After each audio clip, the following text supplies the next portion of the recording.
Hi guys and welcome to Lustlight Radio channel.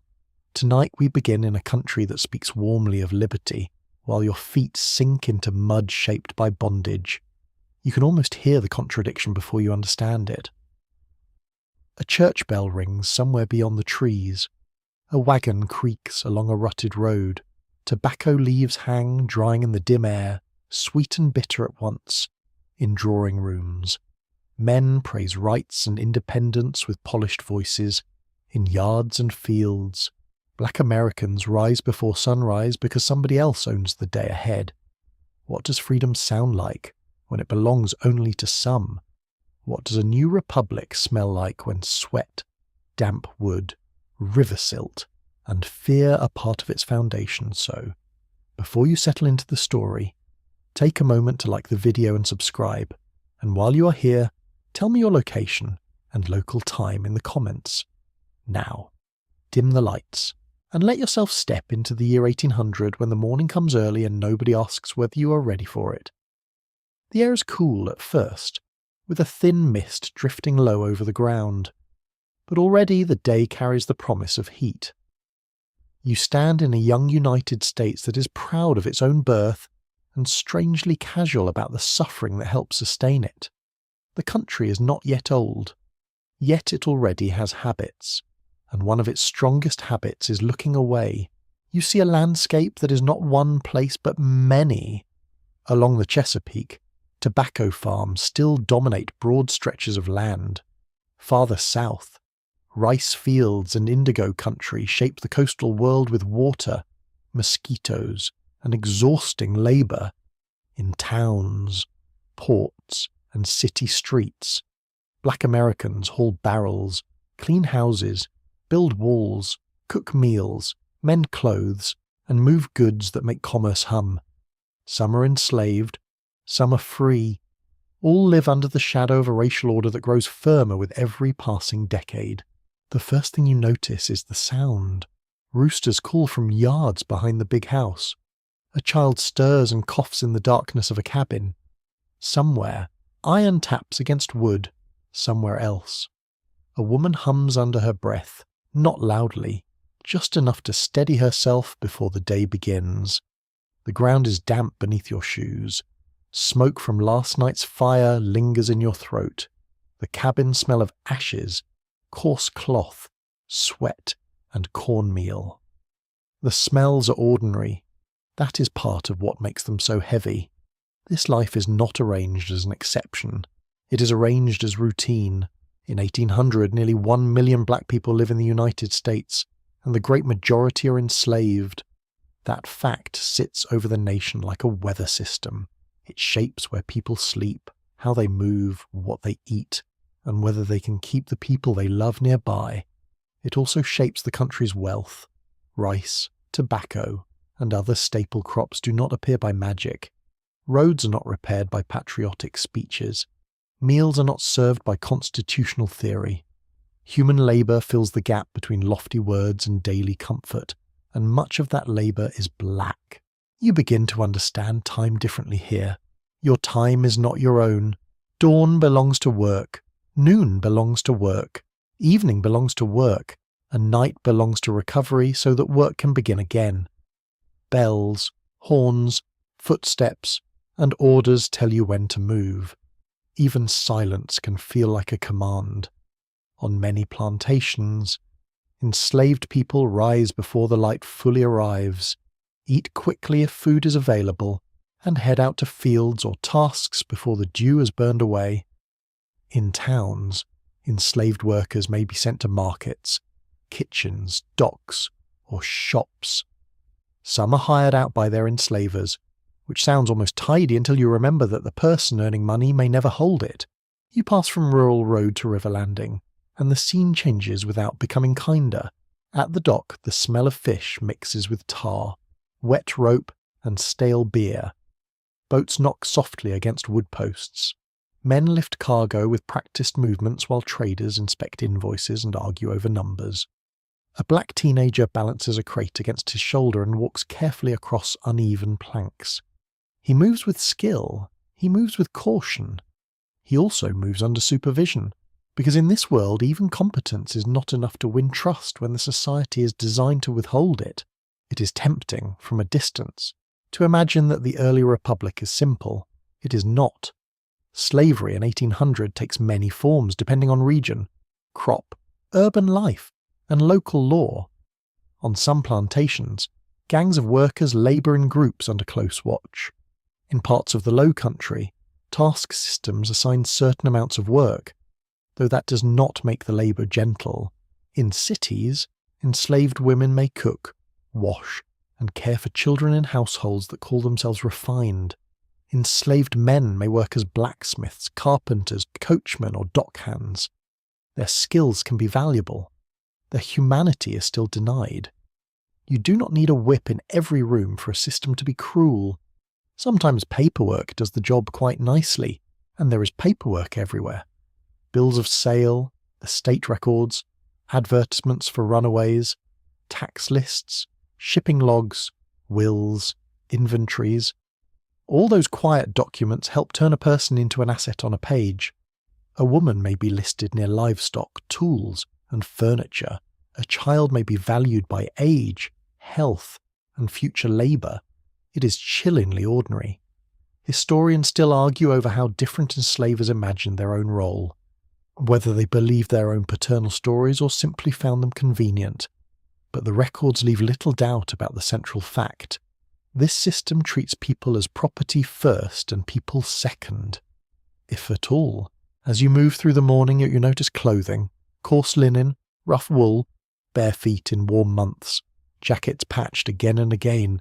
In some places, head wraps brighten the scene with careful colour, a quiet insistence on dignity amid deprivation. There are small acts of style here, and they matter. A tied kerchief, a polished shoe saved for Sunday, a scrap of ribbon. Human beings do not stop wanting beauty because others deny them freedom. That would be too easy for the oppressor, frankly, and history rarely grants oppressors such convenience. The food is plain, often inadequate, and deeply revealing.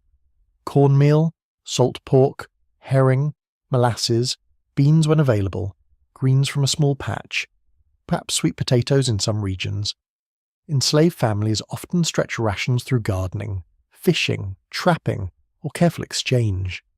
The smell of food can be comforting, but it also reminds you how close comfort sits to hunger. A kettle simmers. Smoke drifts upward. Children wait with tired eyes.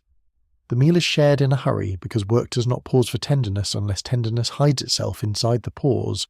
Religion is present too, though not in one single shape. In some places, white ministers preach obedience to enslaved listeners.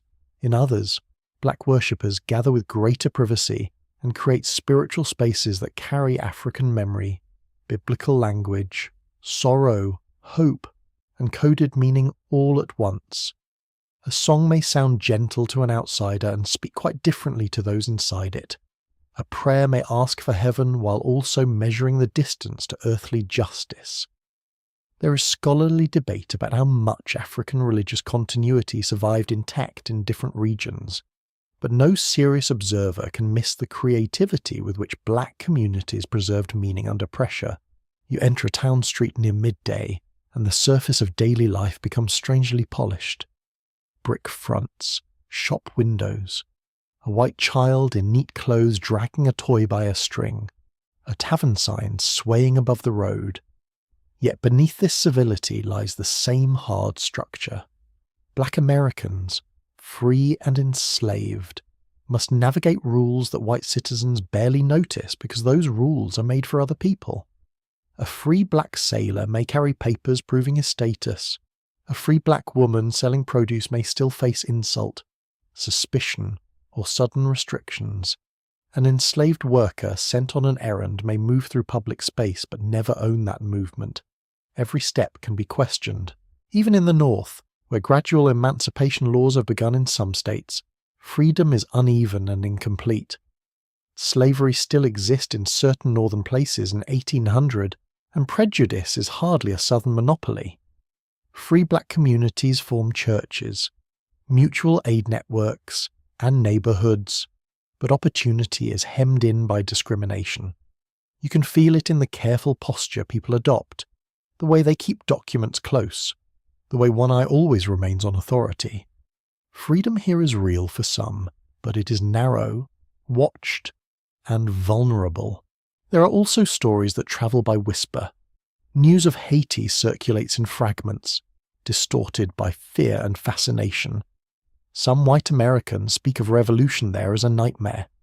Many black Americans hear something else inside the story, something dangerous and exhilarating. Imagine that. A world in which enslaved people defeat the forces aligned against them. The very idea crackles across the Atlantic like dry fire in Cain. Not every detail is known. Rumour does the rest, but even rumour can widen the mind. At the same time, the domestic slave trade is becoming more important, though its most explosive expansion still lies ahead. In older tobacco regions, some enslavers see profit in selling people south or west as agricultural priorities shift. Families feel this possibility long before a sale occurs. Uncertainty sits in the room with them. A person need not be chained on the road to feel terror. Sometimes terror begins with a conversation overheard near a doorway. By late afternoon, the heat has settled heavily over everything. Insects sing from the grass. Shirts cling to skin.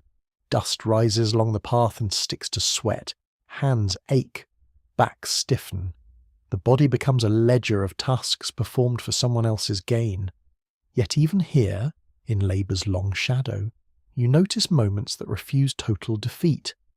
A joke passed quietly between workers, a look that says, "I see you," a song adjusted to fit a shared rhythm, a child learning by watching, someone saving a small object in a pocket because it is theirs and no inventory has counted it. One quirky detail from the era lingers in your mind. In some households and plantations, beeswax and soot might be mixed for homemade polish, and shoes or harnesses could gleam with extraordinary care despite harsh conditions. It is such a tiny thing, a shine on leather, yet it tells you something about skill, standards, and the stubborn human desire to make order and even elegance from scraps. History is full of grand speeches, but often it is the small, polished surface that reveals who truly kept a world functioning. As evening lowers itself across the land, the sounds change again. Field noise softens, kitchen noise rises, pots knock, firewood cracks. Frogs begin their steady chorus near water.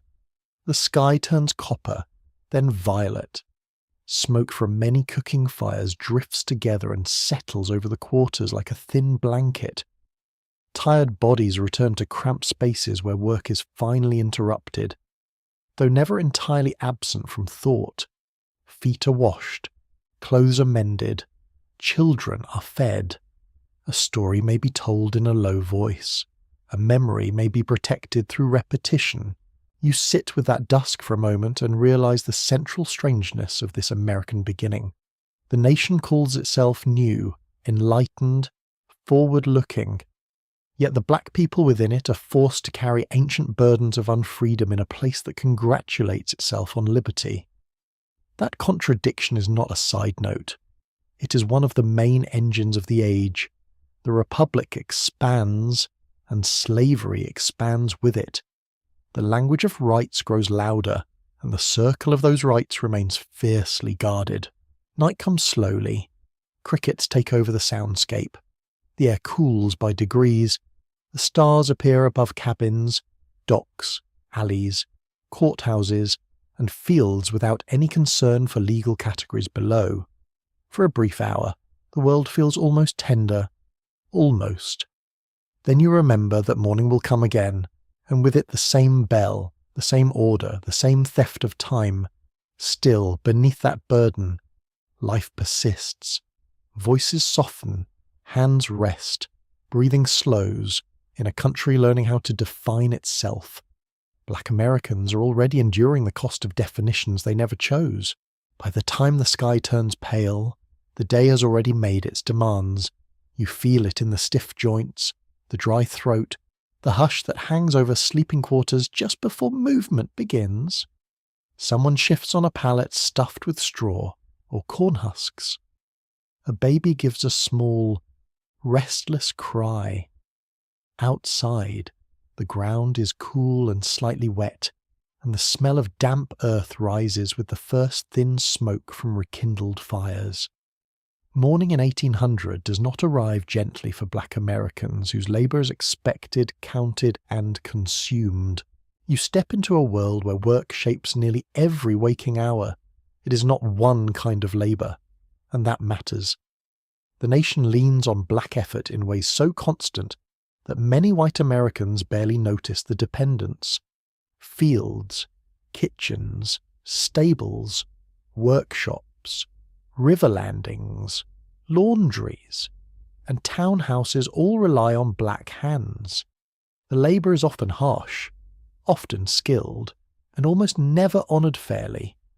The country enjoys the finished result while pretending the workers themselves belong to the background, like fences or weather, a very convenient illusion. In the tobacco regions, work begins with the land itself. Rows must be planted, weeded, cut, cured, packed, and hauled. Tobacco is demanding even when spoken of politely in account books. The leaves cling to your skin with their sticky residue.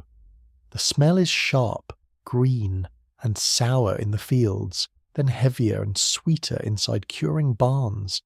Hands grow rough from constant handling. Backs complain in silence. A person may spend hours bent close to the plants, then shift to carrying, sorting, or hanging leaves in dim spaces where the air feels thick enough to drink. Farther south, rice cultivation has its own punishing rhythm. The fields are wet, flat, shimmering, and relentless. Water reflects the sky so brightly it can hurt your eyes by noon. Mud sucks at ankles. Insects whine near your ears. Mosquitoes rise from the marshy edges with the confidence of tiny rulers. Rice demands knowledge of embankments, flooding, draining, hoeing, and harvesting.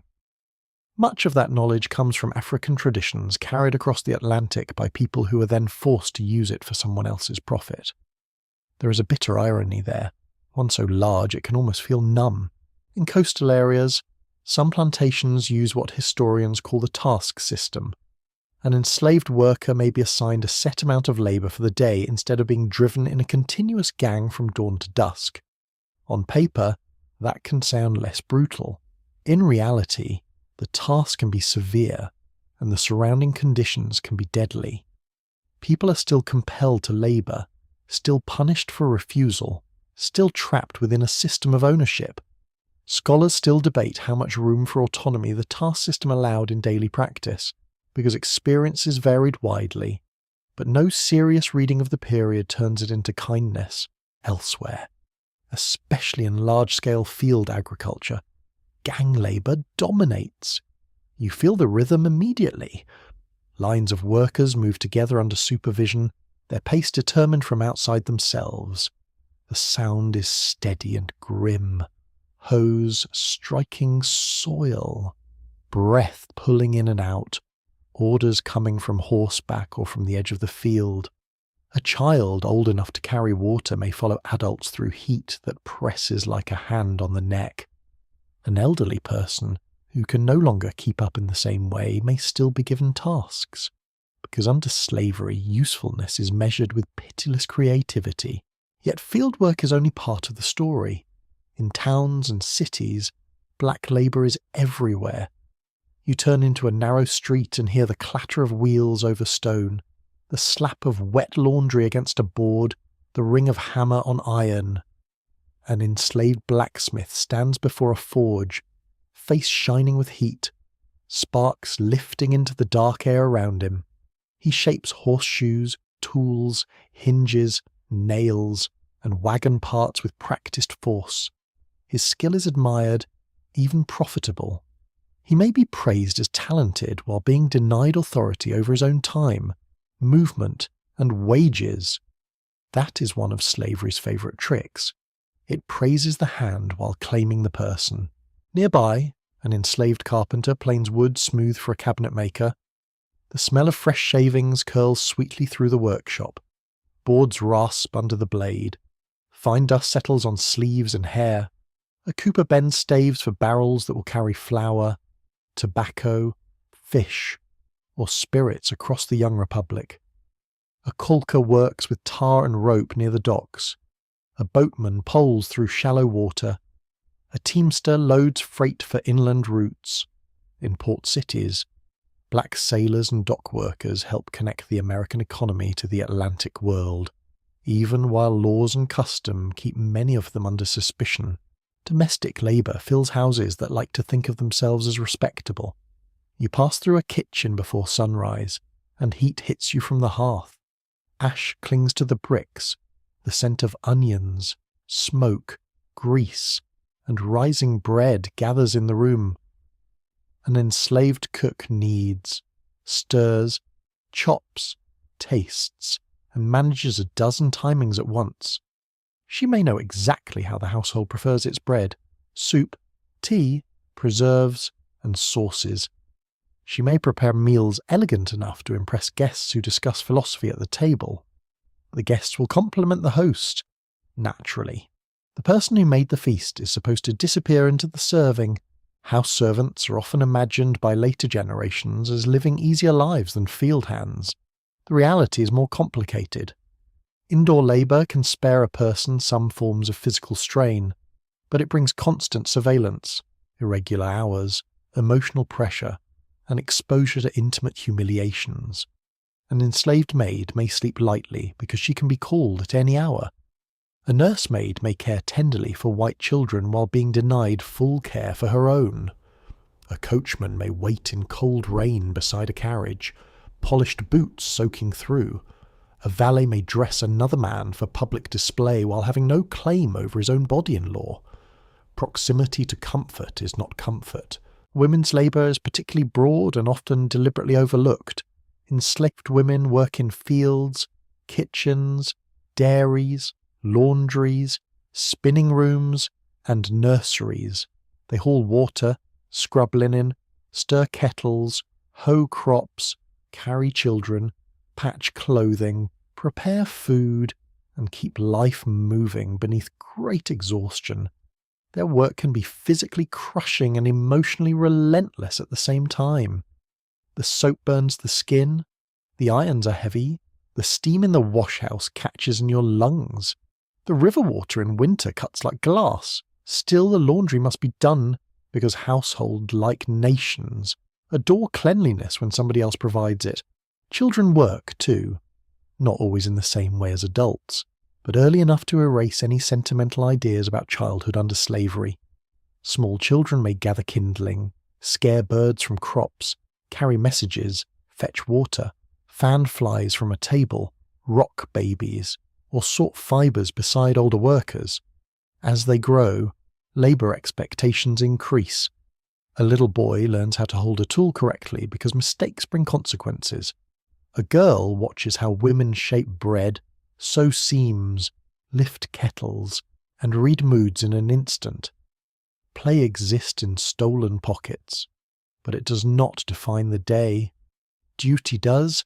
Free black Americans labour under a different legal status, yet their work is also shaped by racial barriers. In northern cities and southern towns alike, free black men and women often take the hardest available jobs and the least secure ones. They work as sailors, washerwomen, labourers, barbers, mariners, seamstresses, domestics, porters, cooks, and artisans. Some build modest businesses, some hire out their skills, but white guilds, licensing rules, and custom can block advancement. A free status paper may protect your liberty in theory, while prejudice narrows your chances in practice. Freedom without equal access becomes a room with a locked window. You notice how labour and time are measured. Some enslavers keep careful tallies of output, punishments, pregnancies, illnesses, and deaths. The coldness of the record is startling. Human life is turned into management. A missed task can be written down. A broken tool can be charged against a person's worth. A skilled worker may be rented out by the day, week, or year, and the money goes upward. In some areas, enslaved workers are occasionally allowed small garden plots or time to produce goods for local sale. That may offer a narrow margin of agency, but it does not undo the fact of coercion. The system takes first and permits second. Even meals are part of the labour structure. Midday food in the field is often brief, practical, and insufficient. Cornbread goes dry in the heat. Salt pork leaves grease on the fingers. Water from a bucket turns warm quickly. A person eats fast because rest is watched. In kitchens, enslaved workers may handle rich ingredients without sharing fully in them. Imagine roasting meat all morning while your own stomach waits for scraps. The smell alone becomes a kind of torment. And yet people learn to make nourishment from little, seasoning survival with skill and memory. There are trades so specialized that they unsettle simple stereotypes. Some enslaved men become highly trained boat pilots on southern rivers, familiar with currents, shoals, weather, and hidden channels. Some become millwrights or brickmakers. Some women develop deep expertise in herbal care, dairy management, textile production, or midwifery. Their knowledge is practical, embodied, and valuable. A quirky detail from the era survives in scattered records and recollections. In certain towns, enslaved or free black vendors sold oysters, cakes, fruit, or hot food in public spaces, becoming recognizable figures in the daily life of the street. Their voices, baskets, and recipes were part of the city's soundscape, even as social respect remained grudging. Labour also creates points of contact where information travels. A hired worker hears a conversation between merchants. A laundress hears political gossip from the yard. A dockhand learns which ship has arrived and what news came with it. A coachman waits outside meetings and catches names, rumours, prices, and fears. Work can be isolating, but it can also make a person a witness. Knowledge moves through service corridors, along wharves, between market stalls, across tavern yards, and beside stable doors. Not all power comes with a title. Sometimes it arrives as overheard truth. The body bears all of this. Palms thicken, shoulders harden, knees ache, fingers crack in winter and swell in summer. Smoke irritates the eyes. Lie bites into skin. Sun darkens and burns the face. The body becomes both instrument and target, expected to produce continuously and recover quickly. Illness threatens income for enslavers, which can lead to a grim kind of care that is really only maintenance. Historians continue to dispute the quality and consistency of medical treatment on different plantations and in different cities, but the larger pattern remains stark. Health was often valued mainly in relation to labour capacity. Still, within labour there are acts of intelligence and quiet control. A worker may pace effort carefully to survive a season. A woman may hide a little flour or save seeds for a garden patch. A craftsman may preserve techniques that increase efficiency for himself, not just for the person claiming ownership. People teach one another how to endure, how to avoid certain dangers, how to read moods, how to keep tools serviceable, how to hold a bit of self inside a system designed to flatten it. Survival is not passive. It rarely ever was. As dust settles, the working world shifts but does not fully stop. In homes, candles are trimmed, shoes brushed, children washed, dishes scraped, floors swept. In workshops, tools are set aside carefully because they will be needed again at first light. In yards, the smell of wood smoke thickens and clothing hangs with the day's sweat. Frogs begin calling from low water. Somewhere a fiddle starts, quiet at first. Somewhere someone laughs, just once. It sounds almost rebellious. You look across this broad working nation and understand something essential. Black labour in 1800 is not marginal to American life. It is central. It feeds households, enriches planters, supports merchants, builds towns, moves ships, shapes landscapes, and keeps daily routines possible. The tragedy is not merely that this labour is exploited, it is that the society using it works so hard to deny the full humanity of the people on whom it depends. The contradiction hums beneath every polished table, every loaded barrel, every neat shirt, every profitable acre. By evening, the day's work is done only in the narrowest sense. Its cost remains in muscle, memory, and breath. Night never fully belongs to you here. Even in the quietest hour, when the fire has dropped to a dull red glow and the insects sing beyond the doorway, sleep stays light and uncertain.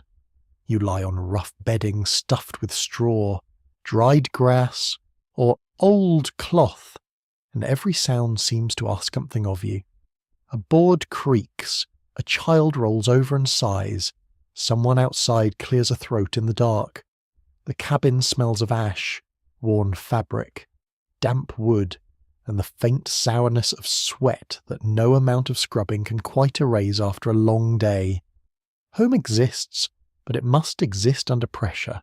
You step into one of the most intimate parts of black life in 1800, and also one of the most fragile. Family love is real, deep, and stubborn, yet it is forced to grow in soil constantly disturbed by slavery.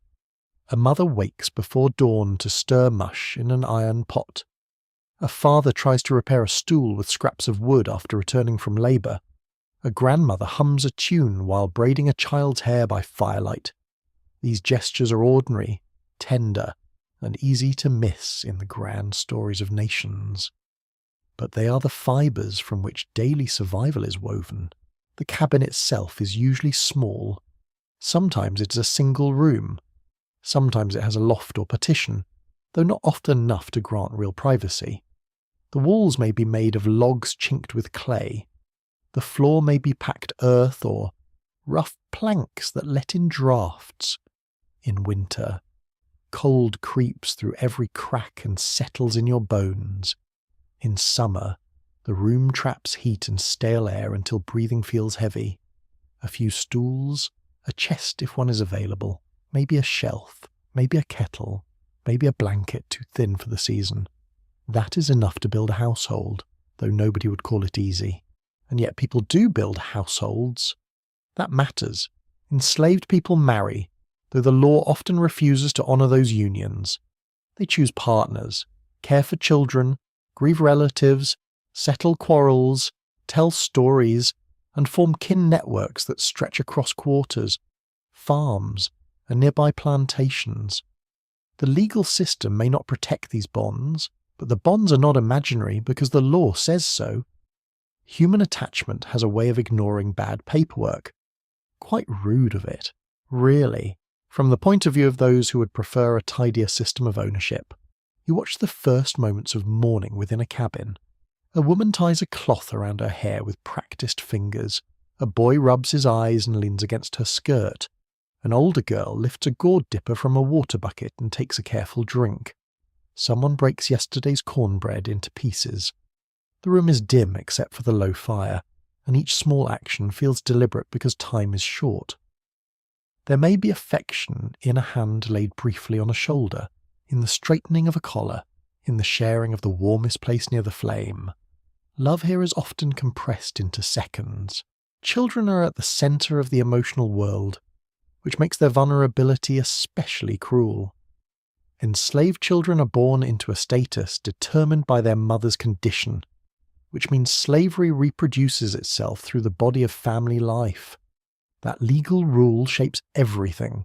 A baby's first cries are heard in a room where joy and dread can arrive together.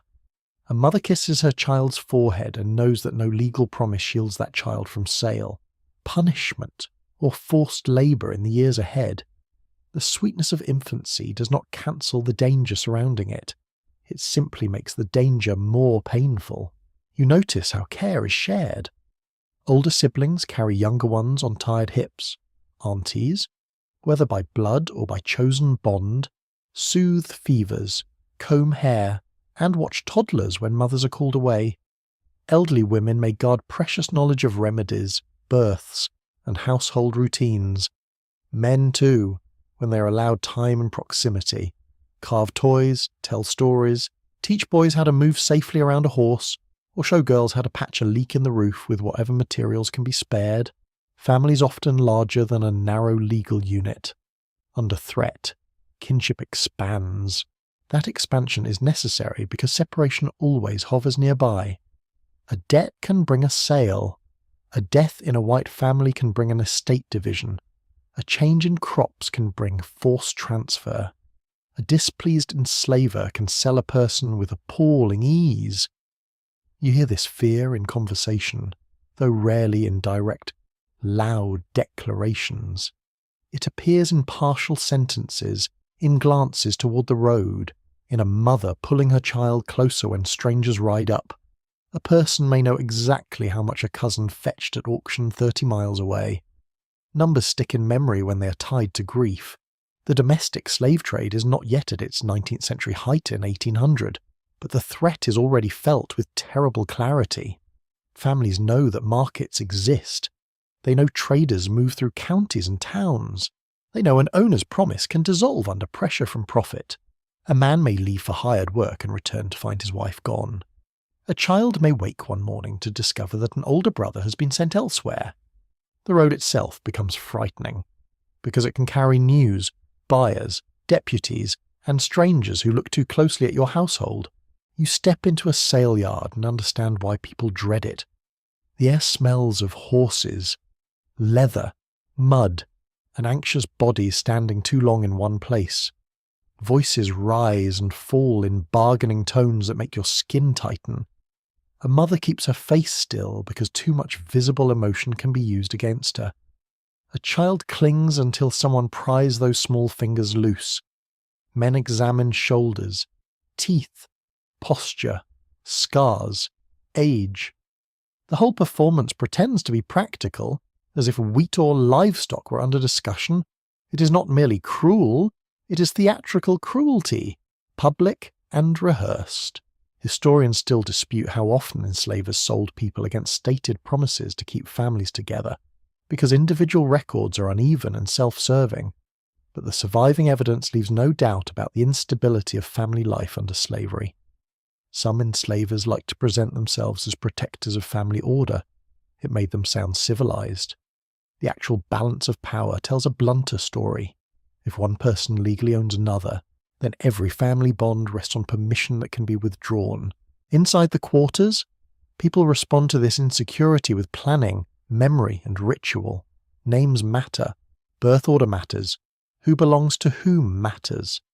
A child may be taught the names of grandparents on another plantation, the road to an uncle's place, the nickname of a trader to avoid, the location of a creek crossing, the shape of a distant church steeple that marks a route.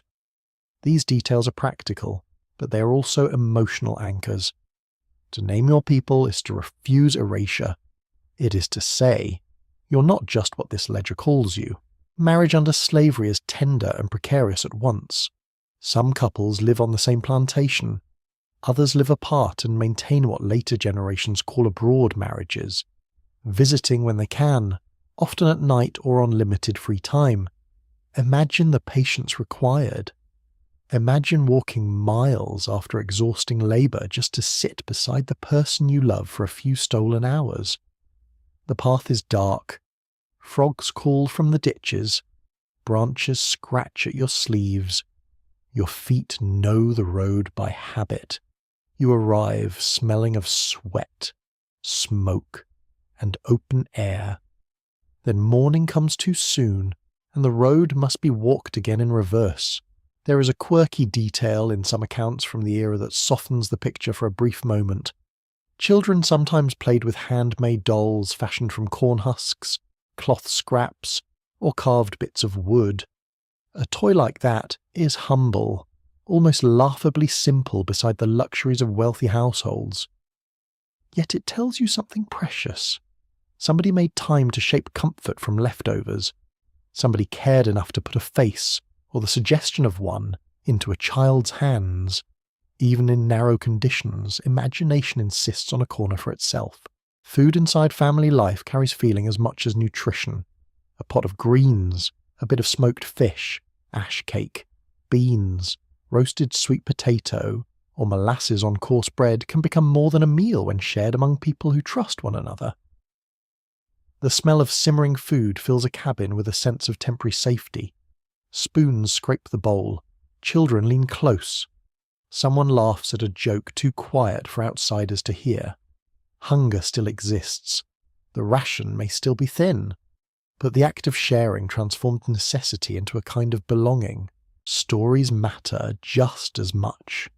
In the dim hours, when work finally loosens its grip, elders speak in low voices. They tell Bible stories, folk tales, family memories, riddles, warnings, and bits of practical wisdom. A clever rabbit outwits stronger animals. A foolish master is fooled without realizing it. A lost relative is remembered through one vivid habit, one phrase, one scar, one way of singing. Oral memory becomes an archive carried in breath. No clerk records it, no courthouse validates it. Yet it may last longer than many official documents. You notice that privacy is rare, so emotion must often be managed in public or semi-public ways. People learn how to cry quietly, how to warn without attracting notice, how to communicate irritation with a look instead of a speech. Even affection becomes coded. A woman smoothing a child's sleeve may also be signalling urgency. A father lingering a moment at the doorway may be saying goodbye in case the next day brings separation. The emotional discipline required is enormous, not because people feel less, but because feeling too openly can increase danger. Children understand more than the adults sometimes hope. They hear the word sold. They see adults go still when hoofbeats stop nearby. They learn to watch faces carefully. A little girl notices when her mother saves the best morsel for a man returning from another plantation. A boy understands that a whispered argument concerns whether his sister should be hidden from a trader's gaze. Childhood is not absent here, but it is narrowed by constant awareness. Games continue, songs continue. Teasing continues because children remain children. Yet innocence lives with one eye open. Religion enters family life in quiet forms as well. A whispered prayer over a sleeping child. A verse half remembered and repeated during sickness. A song that sounds simple enough to avoid suspicion, though it carries layered meanings of deliverance, mourning, and hope. A grandmother may speak of Moses, or Daniel, or the Israelites, and a child begins to understand that sacred stories can also be maps of endurance. Scholars continue to examine how African traditions mixed with Protestant Christianity in domestic settings, and the blend likely differed from place to place. But the atmosphere of home devotion is unmistakable. It is intimate, adaptive, and emotionally sustaining. Not every household is peaceful. Pressure produces conflict too. Exhaustion sharpens tempers. Scarcity causes friction. The lack of privacy means small disagreements swell quickly. A couple may quarrel over jealousy, risk, discipline, or the use of precious food. Older and younger generations may disagree about caution and boldness. These tensions are human, and it would be false to paint enslaved family life as pure harmony. The strength of these families lies not in perfection, but in persistence. They keep making a home in a world that keeps trying to break the table apart. By evening, the quarters take on a different texture. Smoke rises blue in the fading light. A baby sleeps against warm skin. Someone mends a shirt by firelight, the needle flashing faintly with each movement. Outside, the dirt path holds the last warmth of the day. Night insects pulse in the grass. A dog barks far off. The stars appear above everything with maddening calm. In that dimness, a family draws close not because the world is gentle, but because it is not. That is the heart of it. You come to see that home for Black Americans in 1800 is never just a shelter. It is a place of love, labour, teaching, worry, and brave improvisation. It is where names are protected, children are comforted, marriages are nourished against the odds, and loss is carried collectively when it cannot be prevented. It is also where fear sleeps lightly beside hope. The walls may be thin, the floor may be rough, the legal standing may be non-existent. Still, within those narrow rooms, People claim one another with a force no inventory can fully measure. Morning begins with rules long before anyone says the word law. You feel them in the pause before a gate opens, in the glance toward a patroller on the road, in the way a free black man checks for his papers before leaving home. The air is cool and grey, carrying the smell of wet grass, horse sweat, and chimney smoke. But the softness of the hour does not soften the system. Power in 1800 is written down, spoken aloud, and enforced through habit so often that it can seem as natural as weather. Of course, it is nothing of the sort. You enter a world where lawmakers, judges, sheriffs, clerks, enslavers, and local officials help build a structure that turns black life into something regulated at every level. Some rules are grand and formal, others are petty and local. Together they form a web. One thread controls movement, another controls labour, another defines who can testify, who can marry, who can gather, who can own, who can inherit, who can resist, and who can be punished without consequence. The web does not need to be elegant. It only needs to hold. At the centre lies the legal fiction that enslaved people are property. It is a fiction because no human being truly becomes an object, no matter how many judges pretend otherwise. Yet it is a powerful fiction, and the lives built around it are painfully real. In court records, wills, tax lists, and estate divisions, enslaved men, women, and children can appear beside livestock, furniture, and land parcels. A child may be assigned a monetary value. A woman may be listed with an age, a skill, and a price. A man may be transferred to settle a debt. The paper is dry. The human meaning is not. The language of ownership reaches into daily life. An enslaver claims the right to command labour, direct residence, approve marriage, punish disobedience, lease out skill, and sell at will. The law supports this claim in broad terms, while local custom supplies the rest. A person may ask permission to visit a spouse on another plantation. A mother may need approval to leave the quarters for a sick child nearby. An enslaved craftsman may need written authorization to work in town. Even the act of walking down a road can become a legal question depending on who you are and what you carry. It is astonishing how much paperwork a society can produce when its moral foundation is rotten. Movement is one of the clearest points of control. You stand near a crossroads and watch how differently bodies occupy space. A white traveller rides with easy assumption. An enslaved man walking alone may be stopped and questioned. A free black sailor arriving at port may be inspected, recorded, or harassed depending on local law and local fear. Pass systems, verbal permissions, curfews, patrols, and road checks all help enforce the racial order. The road itself becomes political.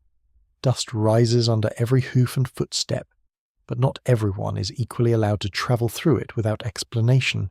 Night patrols make this especially plain. As dusk settles and frogs begin calling from low water, mounted white men may ride the lanes looking for gatherings, checking passes, or searching for anyone deemed suspicious. The clink of tack in darkness can tighten an entire settlement. Dogs bark. Doors stay quiet. Firelight is kept low. Patrols are not just looking for crime in a general sense. They are enforcing hierarchy. They remind black people, free and enslaved, that mobility is conditional and privacy fragile. Nothing says local order quite like armed men wandering about to make sure the wrong people are not walking too confidently. Marriage laws reveal another layer of cruelty.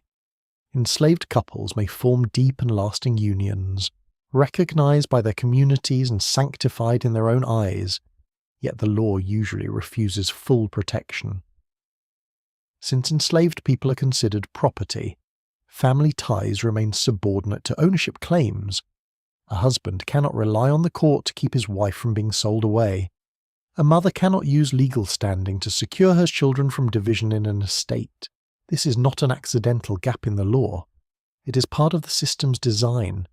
Human attachment is tolerated only when it does not interfere with profit. Free black Americans face a different but still narrow legal landscape. In some places, they can own property, make contracts, or run businesses. In others, those rights are hemmed in by registration rules, taxes, bond requirements, voting restrictions, or open hostility from local officials.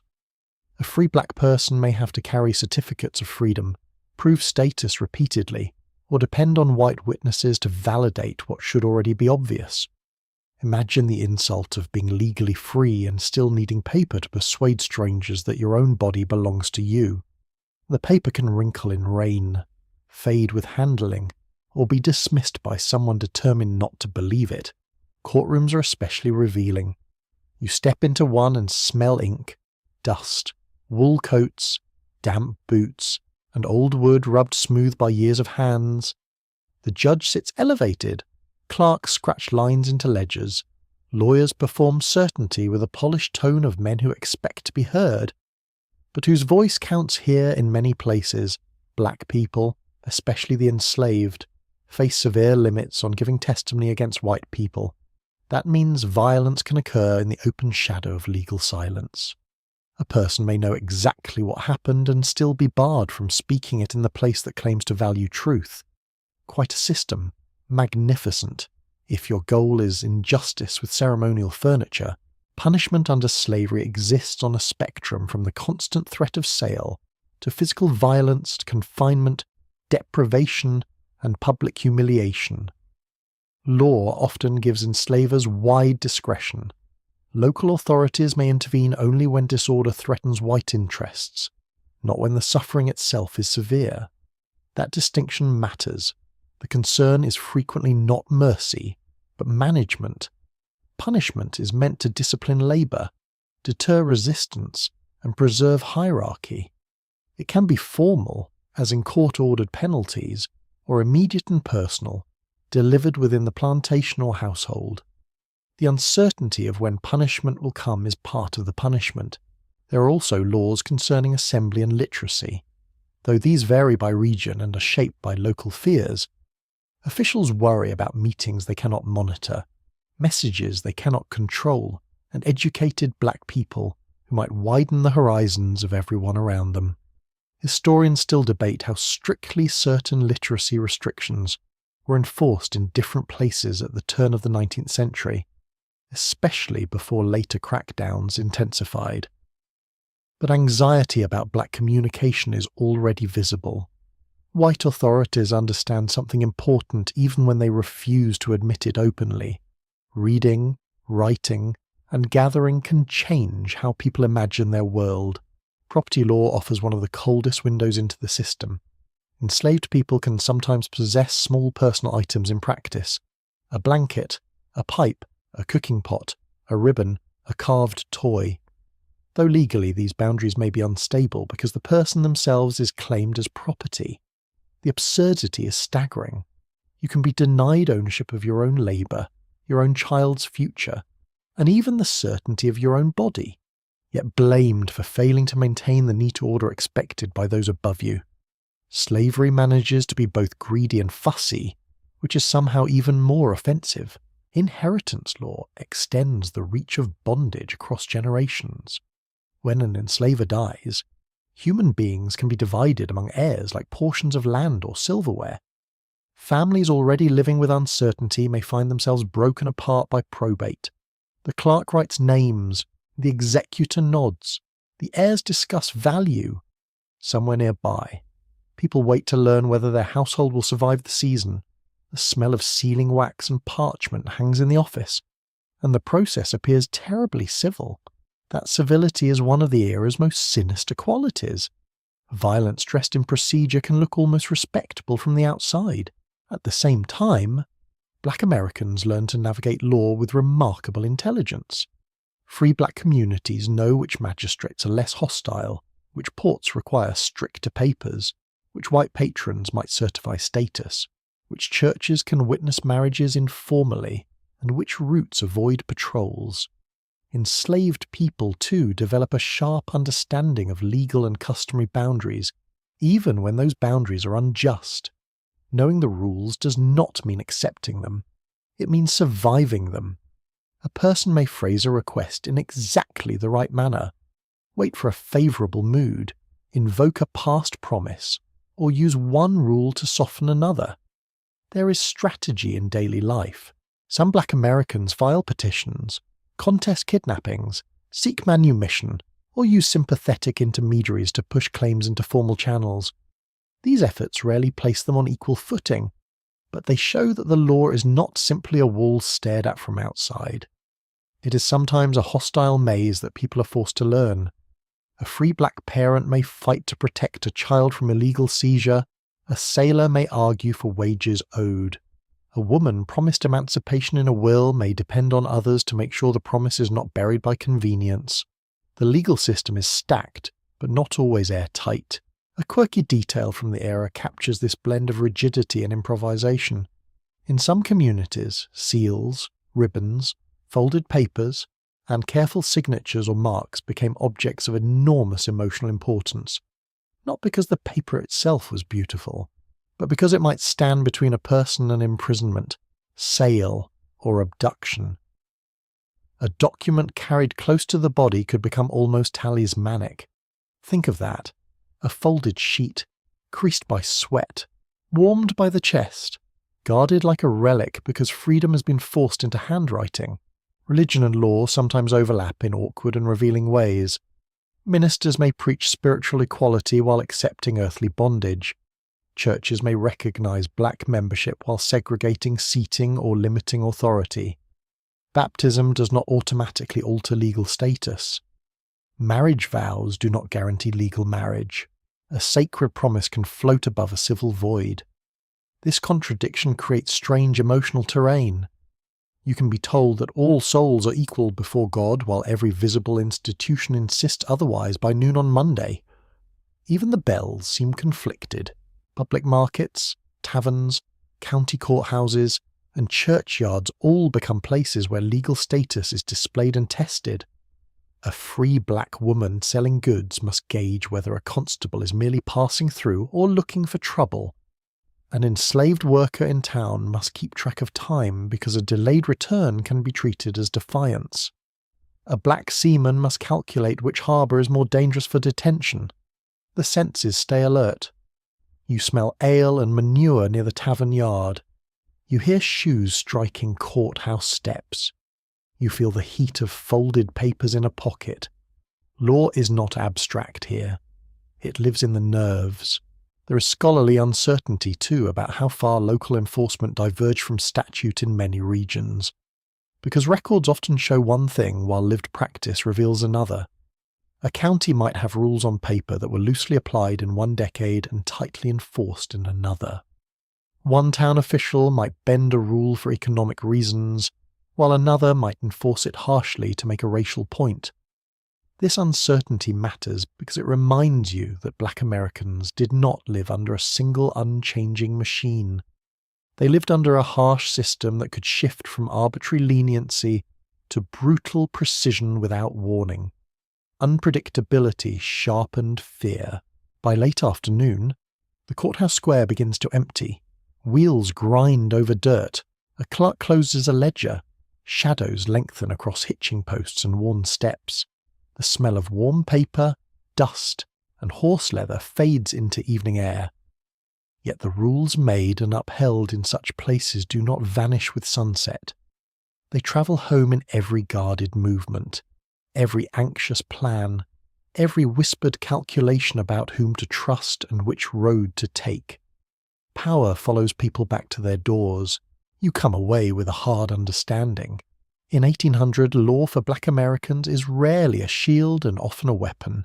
It gives slavery structure, respectability, and endurance. It narrows freedom for those who possess it and crushes autonomy for those denied it. It teaches white citizens to see domination as order and teaches black citizens and subjects to read danger in signs others barely notice. But it also reveals the limits of oppression. A system this elaborate must work constantly because it knows, even if it never admits it, that human beings are not naturally property. The paperwork proves the insecurity of the claim as much as its power. The day softens a little when the work is done, though the softness is never complete. Evening air moves through the trees with a cooler touch, carrying the smell of pine, river mud, wood smoke, and the last warm breath of the earth after sunset. Somewhere beyond the cabins, an owl calls once and then goes quiet. You hear bowls being set down, a baby fussing, the low murmur of voices not ready to sleep.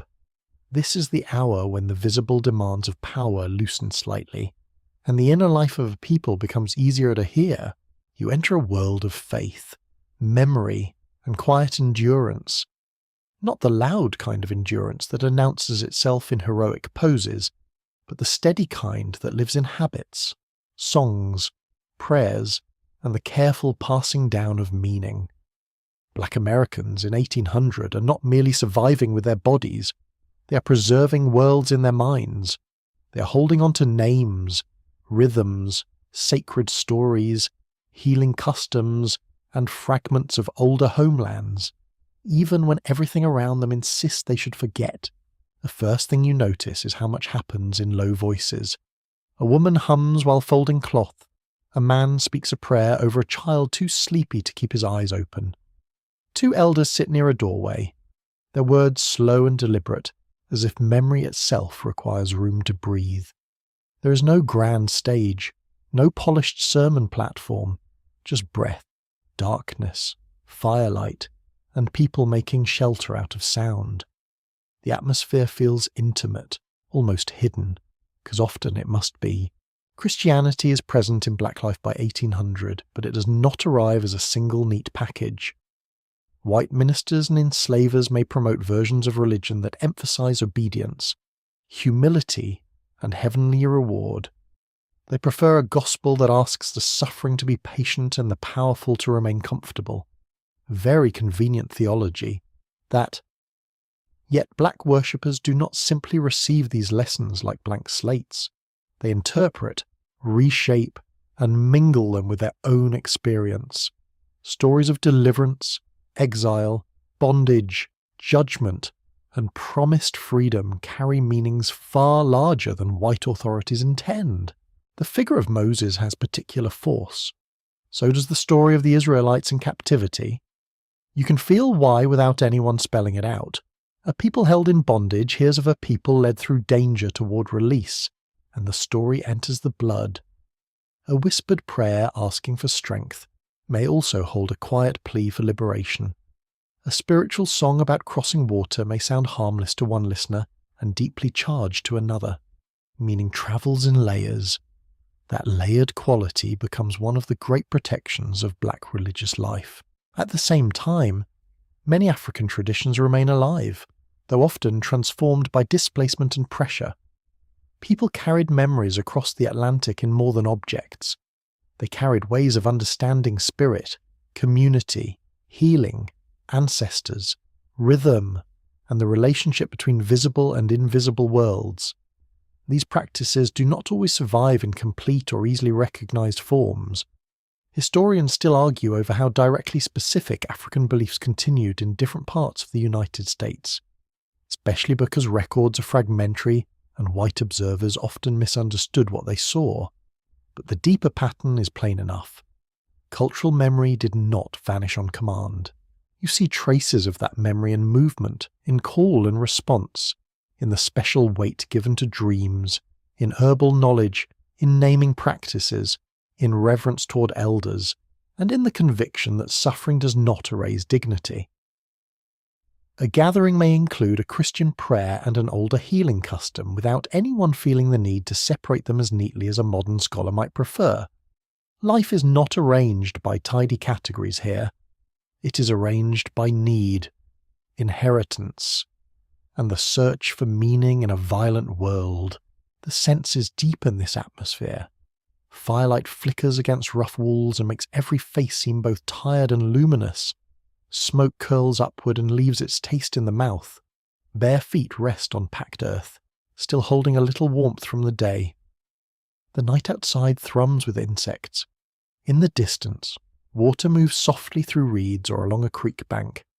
A song begins with one voice and is answered by another, then another, not loudly, never too loudly, but steadily enough to change the room. Music carries an enormous share of emotional life. Songs can ease labour, soothe children, honour the dead, mark the Sabbath, mock pretension, hide longing, or simply steady the nerves. The line between sacred and everyday singing is often porous. A tune might begin as a lullaby and drift into prayer. A work rhythm might become an act of remembrance. Repetition matters. So does improvisation. One person stretches a phrase, another answers. The group shapes the sound together. It is social, spiritual, and practical all at once. There is a quirky detail in many descriptions of black musical life from the era. Everyday objects may become instruments when formal ones are unavailable. Hands clap, feet tap. A spoon strikes a bowl. A gourd rattles. A stick marks time against wood. The resourcefulness is almost cheerful for a moment. Human beings have an extraordinary ability to make music out of whatever remains within reach. Even a room with almost nothing in it can still fill with rhythm. Perhaps that is why oppressive systems so often fear gathering sounds. Rhythm creates togetherness, and togetherness is difficult to govern completely. Memory is guarded with equal care. Family stories do not survive by accident. Someone has to keep them alive. An elder remembers where a mother was born, what river lay near an old plantation, which uncle was sold south, which grandmother had a scar over one eyebrow, which relative could sing for hours without repeating a line. These details are not idle decoration. They are the thread that keeps people from dissolving into the categories imposed on them. To remember is to insist that a life had shape before the ledger reduced it. You sit beside a doorway while an older man tells a tale about a clever animal escaping danger through wit instead of strength. Children lean closer. Adults smile without interrupting. The story is amusing, but it is also instruction. Intelligence matters. Timing matters. Pride can be dangerous. Power can be tricked. Folk tales do not need to announce their lessons like schoolmasters. They carry them gently, almost lazily, while everyone listening understands more than is said. A joke can preserve wisdom as effectively as a sermon. Faith also lives in bodily habits. A woman bows her head before sharing a meal too small for the number at hand. A man removes his hat when speaking a blessing over the sick. Someone touches a child's forehead and murmurs words meant to protect. Someone else ties a cloth around the neck or wrist, part comfort, part remedy, part custom, whose meaning has grown layered over time. Scholars continue to examine the overlap between spiritual practice and medicine in black communities, because the boundary was often fluid. Healing might involve herbs, prayer, touch, memory, and observation altogether. Herbal knowledge deserves its own quiet respect. In cabins, gardens, and woodland edges, black women and men often know which roots, leaves, barks, or teas may ease fever, settle the stomach, soothe a cough, or reduce swelling. Some of this knowledge draws from African traditions, some from Native American exchange, some from European materia medica, and much from lived experiment. The smell of crushed mint, sassafras, garlic, or pine resin can drift through a room where someone is being tended. The care is practical but also deeply humane. To nurse the ill is to declare that this body matters, even when the law does not. Religious meetings can take place in formal churches, in separate gatherings, outdoors, or in secret spaces away from white supervision. The hidden gatherings are especially moving. You imagine a small group slipping quietly into a patch of woods, the ground soft beneath their feet, the trees dim and sheltering overhead.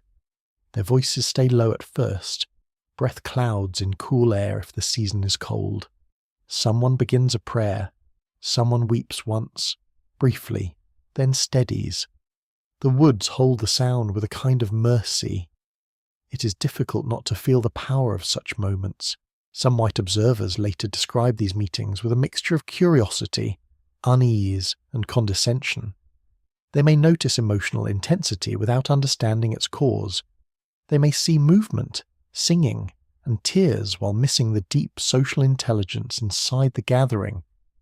Because these spaces are not only about worship, they are also about mutual recognition. You look around and see people who know what this life costs. No explanation is needed. That shared knowing becomes a form of rest. There is uncertainty too in how openly different communities could sustain their spiritual and cultural life. In some places, local whites tolerated black worship when it appeared orderly and supervised. In others, any independent gathering raised suspicion. Conditions varied by region, denomination, plantation scale, and local politics. That uncertainty itself shaped the atmosphere. People learned how to pray with one ear listening outward. They learned how to hide depth beneath acceptable form. A hymn might seem submissive to an outsider while carrying fierce inward resolve to those singing it. The dead are remembered as carefully as the living. Grief under slavery is complicated by the fact that loss comes through sale, illness, punishment, and ordinary death, often without the protections or rituals a stable society would grant. Yet mourning persists. A name is spoken, a song is chosen, a body is washed if possible. Someone recalls a kindness, a habit, a phrase, a laugh. The night air cools around the gathering. The smell of turned soil or fresh boards lingers nearby. Sorrow sits close, but not alone. Communal mourning tells the bereaved that pain need not be carried in isolation. You notice that laughter survives here too. Not constant laughter, not careless laughter, but flashes of it, surprising and warm. A teasing remark about somebody's poor singing voice, a child's solemn attempt to imitate an elder, a sly joke about a pompous preacher or a self-important master. Humour softens fear for a moment and returns a measure of control to those expected to remain only solemn and obedient. Gentle sarcasm, as it turns out, was not invented by modern broadcasters. Human beings have long known how to keep despair from becoming the only voice in the room. As the hour grows later, speech slows, the fire settles into embers. Someone rocks a baby until both are nearly asleep. Outside, the sky opens wider, clear and dark, with stars spread over cabins, roads, marshes, and fields. You breathe in smoke, night air, and the faint sweetness of crushed grass. It occurs to you that power can command labour, punish movement, and divide families, but it still struggles to control inward life completely. That is why memory matters so much. That is why song matters. That is why prayer matters. These are places where personhood remains active. Black Americans in 1800 live in a nation trying to define them as lesser, dependent, and ownable. Yet in these nighttime practices of faith and remembrance, a very different definition survives. You are a child of someone. You belong to a people with a past. You stand inside stories larger than the plantation, the market, or the courthouse. You carry the living and the dead with you. That knowledge does not remove suffering. It does something quieter and perhaps more durable. It keeps the soul from shrinking to fit the terms imposed upon it. By the time the last voice fades, the room feels gentler. The darkness is still there. So is the danger.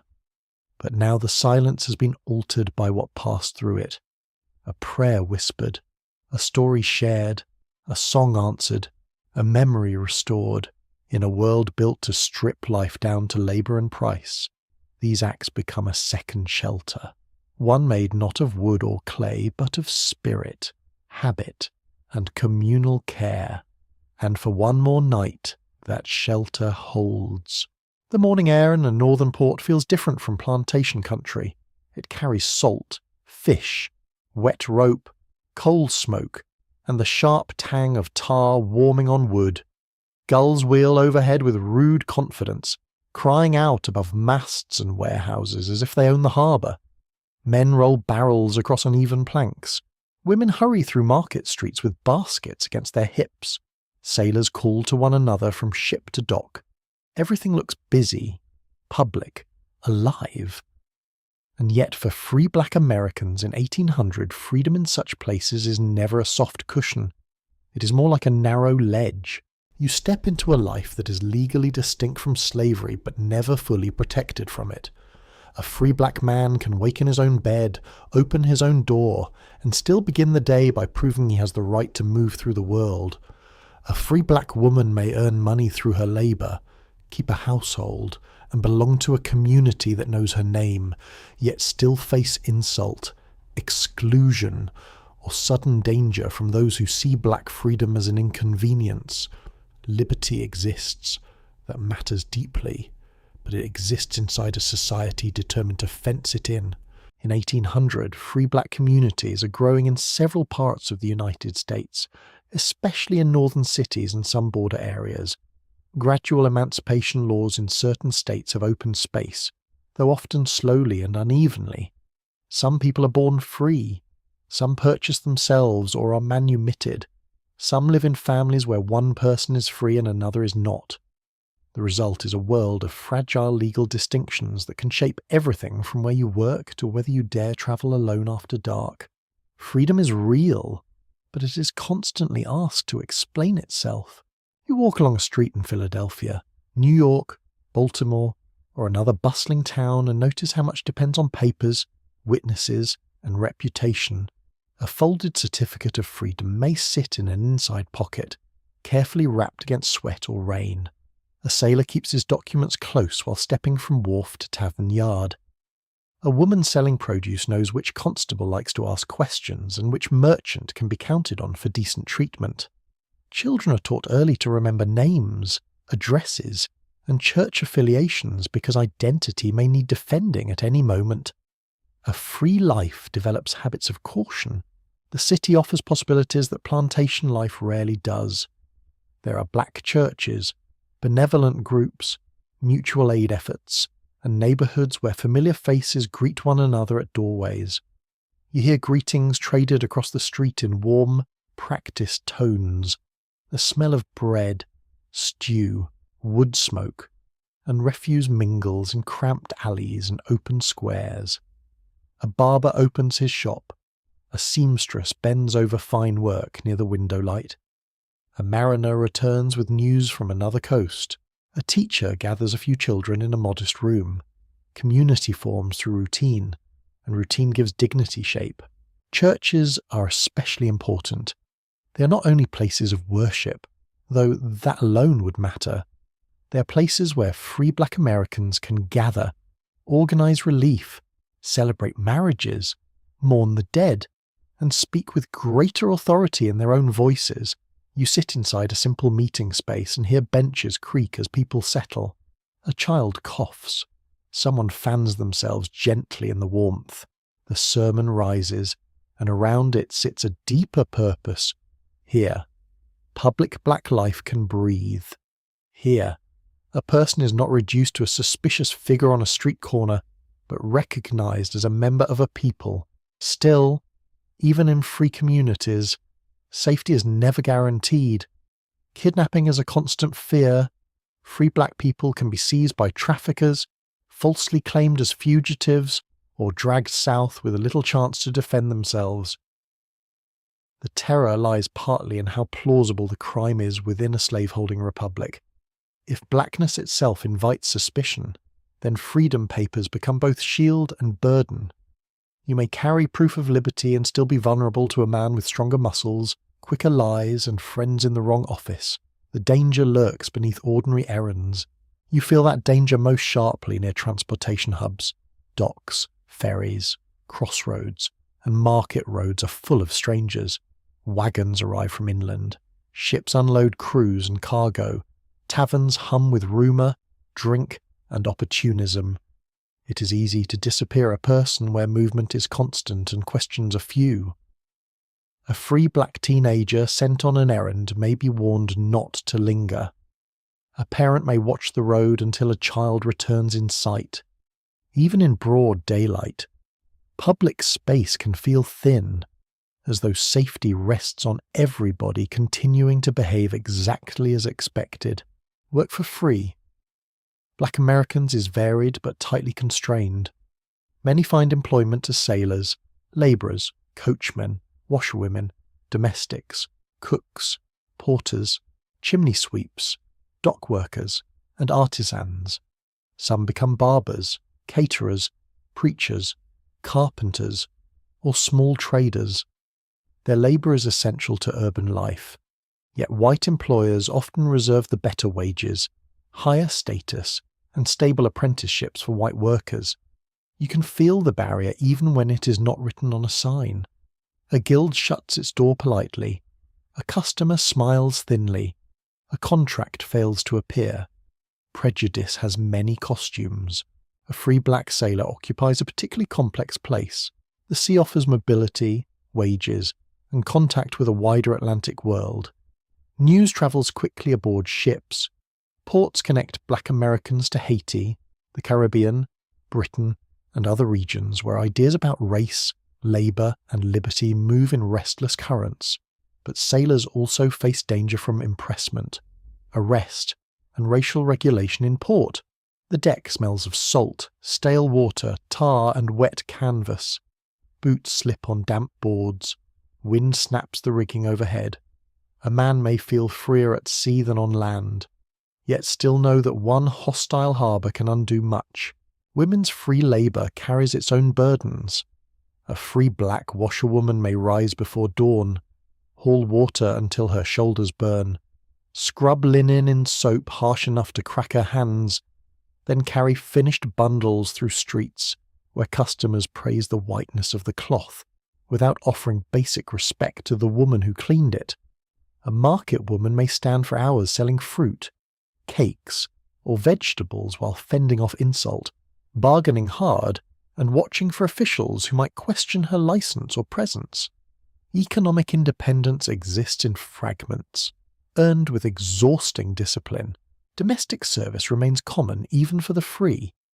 A free black servant may receive wages and keep some control over personal life, but the work still places them inside white households, structured by hierarchy. A cook knows everybody's preferences and secrets. A nurse tends children who may someday speak to her with the same casual superiority their parents display. A coachman in livery waits outside grand houses in rain and summer heat. Visible to all, yet socially unseen. Freedom does not dissolve humiliation, it simply changes its legal form. There is also colour prejudice within spaces that speak the language of liberty.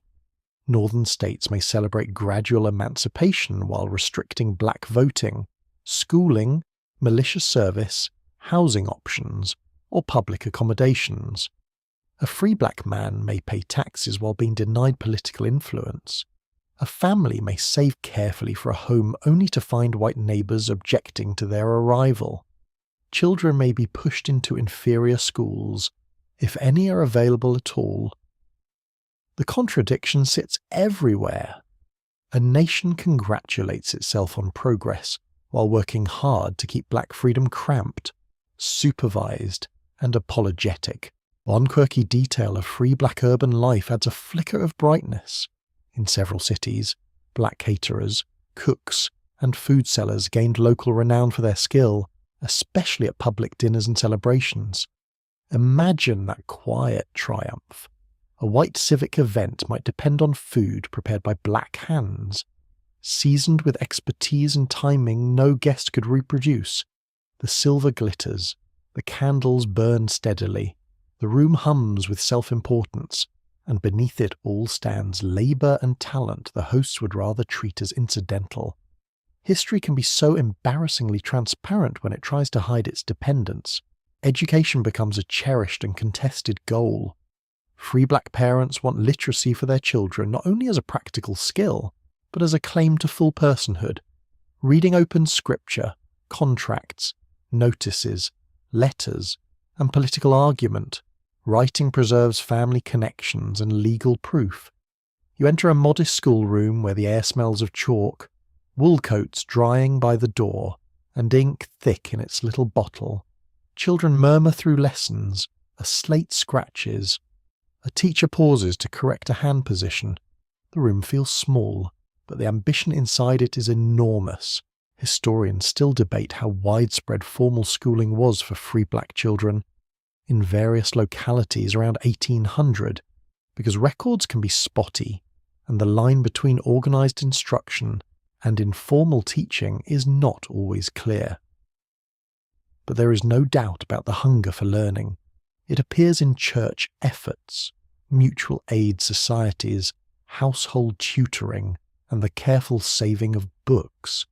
A single spelling book can become a treasured household object. A Bible can serve as scripture, reader, and family archive all at once. Mutual aid matters because legal freedom does not guarantee economic stability. Illness, widowhood, injury, fire, and seasonal unemployment can push a family quickly into crisis. So communities pool resources. A congregation helps bury the dead. Neighbours collect money for a sick member. Friends help newcomers find lodging or work. These networks are practical. But they are also emotional declarations. You do not stand alone. In a society eager to isolate black people or treat them as interchangeable, mutual aid insists on particular care for particular lives. In border regions, the situation grows even more complicated. A free black person may live near slave territory, trade with slaveholders, or have enslaved relatives just miles away. Every journey becomes morally and emotionally charged. A road can lead to business, kin, danger, or all three at once. The smell of dust and crushed grass rises under wagon wheels. Cicadas thrum in hot trees. A traveller keeps one eye on the horizon and one on the paper in his pocket. Freedom here is not a clean map line. It is a tense negotiation with geography. Public insult is an everyday abrasion. A white child mimics an elder's contempt. A shopkeeper serves you last. A man on the street assumes criminality before acquaintance. None of these injuries alone explains the whole experience, yet together they wear at the spirit. The extraordinary thing is not that bitterness sometimes appears. The extraordinary thing is how much grace, self-command, and ambition persist anyway. Families still marry, businesses still open, churches still fill, children still learn their letters. The ledge remains narrow, but people keep their footing. As evening comes, city light changes. Windows glow amber, smoke rises from countless chimneys. Wheels slow on the street. The harbour smells stronger now.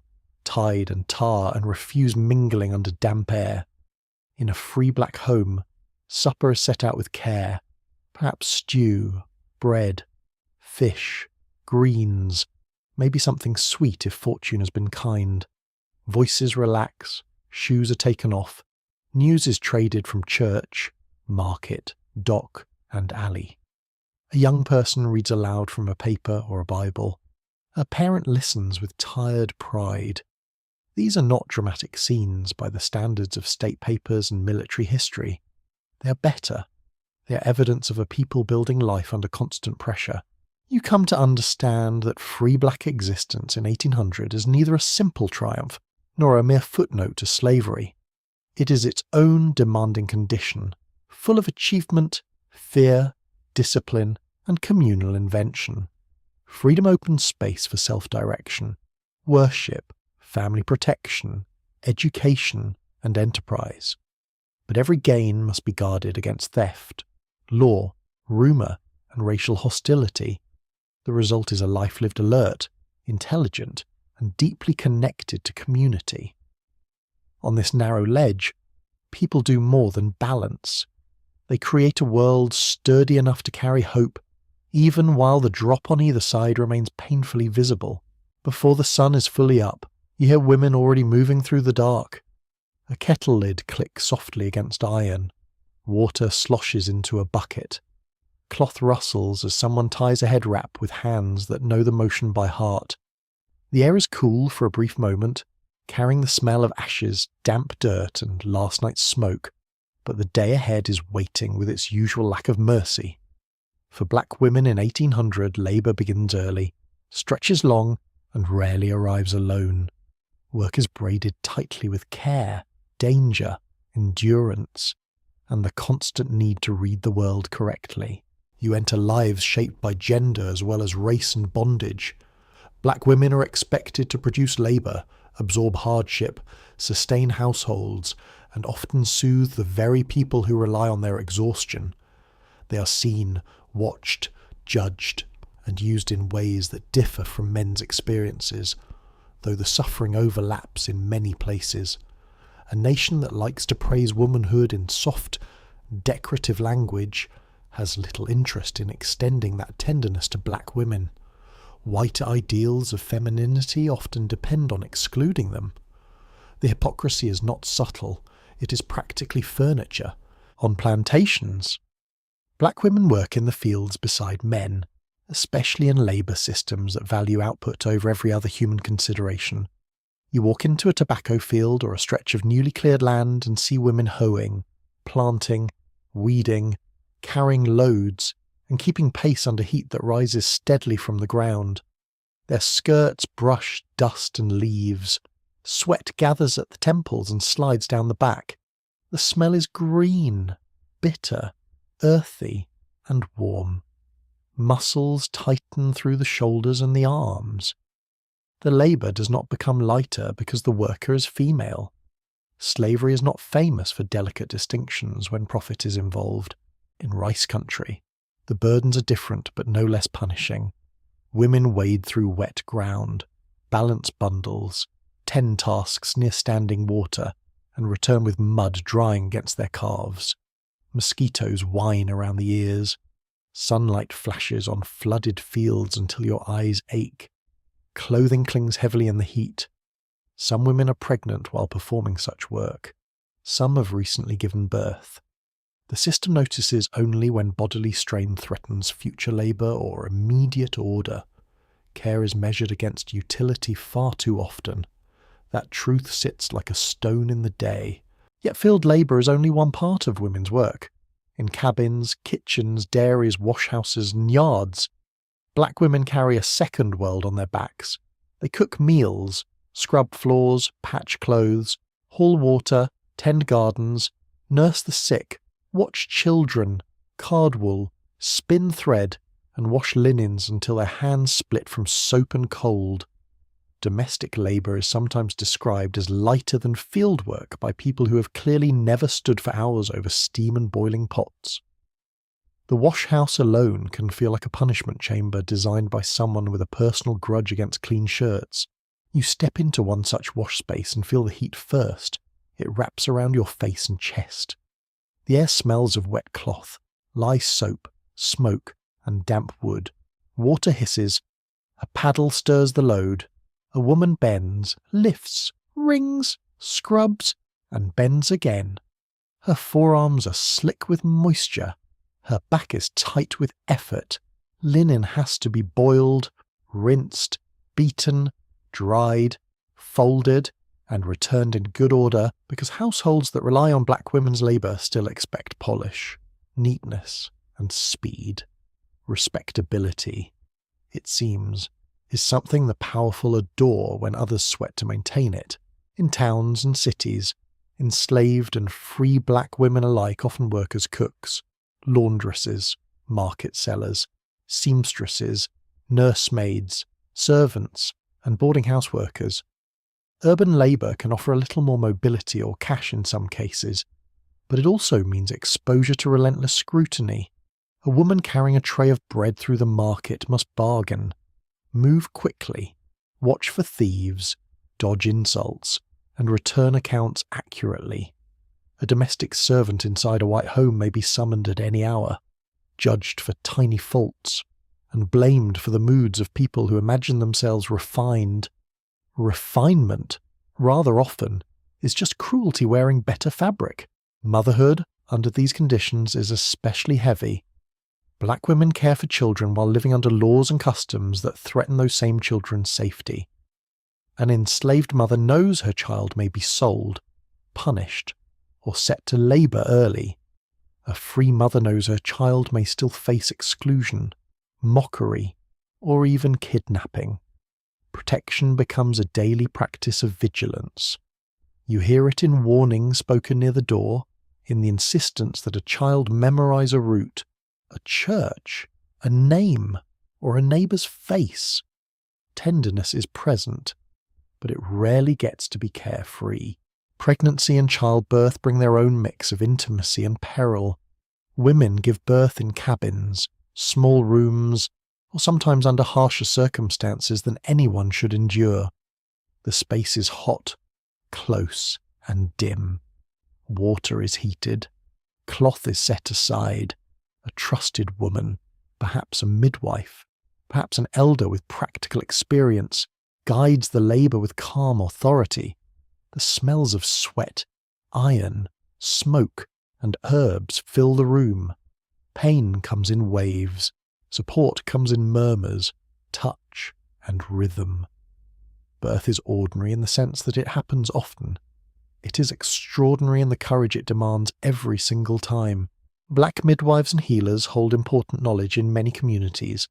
They know how to read signs of labour, prepare remedies, calm fear, and sometimes recognise danger before others do. Their authority is practical and earned. Scholars still debate the exact transmission lines of childbirth and healing knowledge among African, African-American, Native, and European traditions in different regions. Because these practices often blended and records are incomplete, but the central point is clear. Black women were not only labourers in other people's systems, they were also keepers of vital knowledge within their own communities. There is another burden too, one that must be named plainly. Black women are vulnerable to sexual coercion and exploitation in ways the law rarely prevents and often ignores. The imbalance of power within slavery makes refusal dangerous and justice elusive. White society may gossip, condemn, or pretend not to see, depending on convenience. But the burden of threat falls on women who did not choose the circumstances surrounding them. This reality shapes family life, bodily autonomy, and emotional survival in profound ways. It is one of the cruelest features of the system and one of the most revealing. A society that speaks endlessly of virtue while permitting such abuse tells on itself quite thoroughly, and yet black women are never only victims in this world. They strategize, negotiate, protect, advise, and resist in ways both visible and hidden. A mother may teach a daughter how to answer without inviting more danger. A cook may stretch food to nourish more people than the ration intends. A laundress may carry news from one household to another. A market woman may use her daily routes to maintain a web of information across neighbourhoods. A woman trusted as a nurse or servant may learn exactly which moods, schedules, and vulnerabilities shape the household around her. Knowledge accumulates in the hands of those expected merely to serve. Women also anchor community life through emotion and ritual. They tend the ill, comfort the bereaved, prepare bodies for burial, organise food, manage scarce resources, and hold kin networks together when sail, travel, or work separate relatives. This labour is less visible in ledgers, but no less central. A family may endure because one woman remembers who belongs where, who needs help, who can be trusted, and which story must be retold so that a child grows up knowing their people. Administration, memory, tenderness, and endurance all sit in the same pair of hands. A quirky detail from the era appears in descriptions of market life and household skill. Some black women became especially known for selling particular foods, cakes, pies, preserves, oysters, greens, or coffee, building reputations so strong that customers sought them out by name or by habit.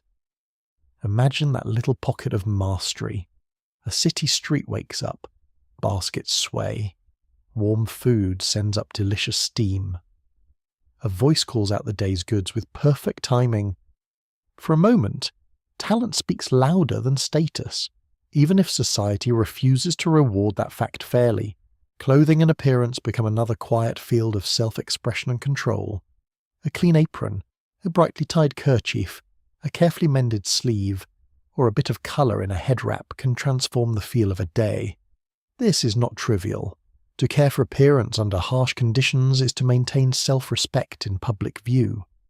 It may also carry cultural memory, local fashion, or personal pride. You notice how fabric moves in morning light, how hands smooth seams before stepping out, how girls learn by watching older women tie cloth with elegance born from repetition. Beauty survives in narrow spaces.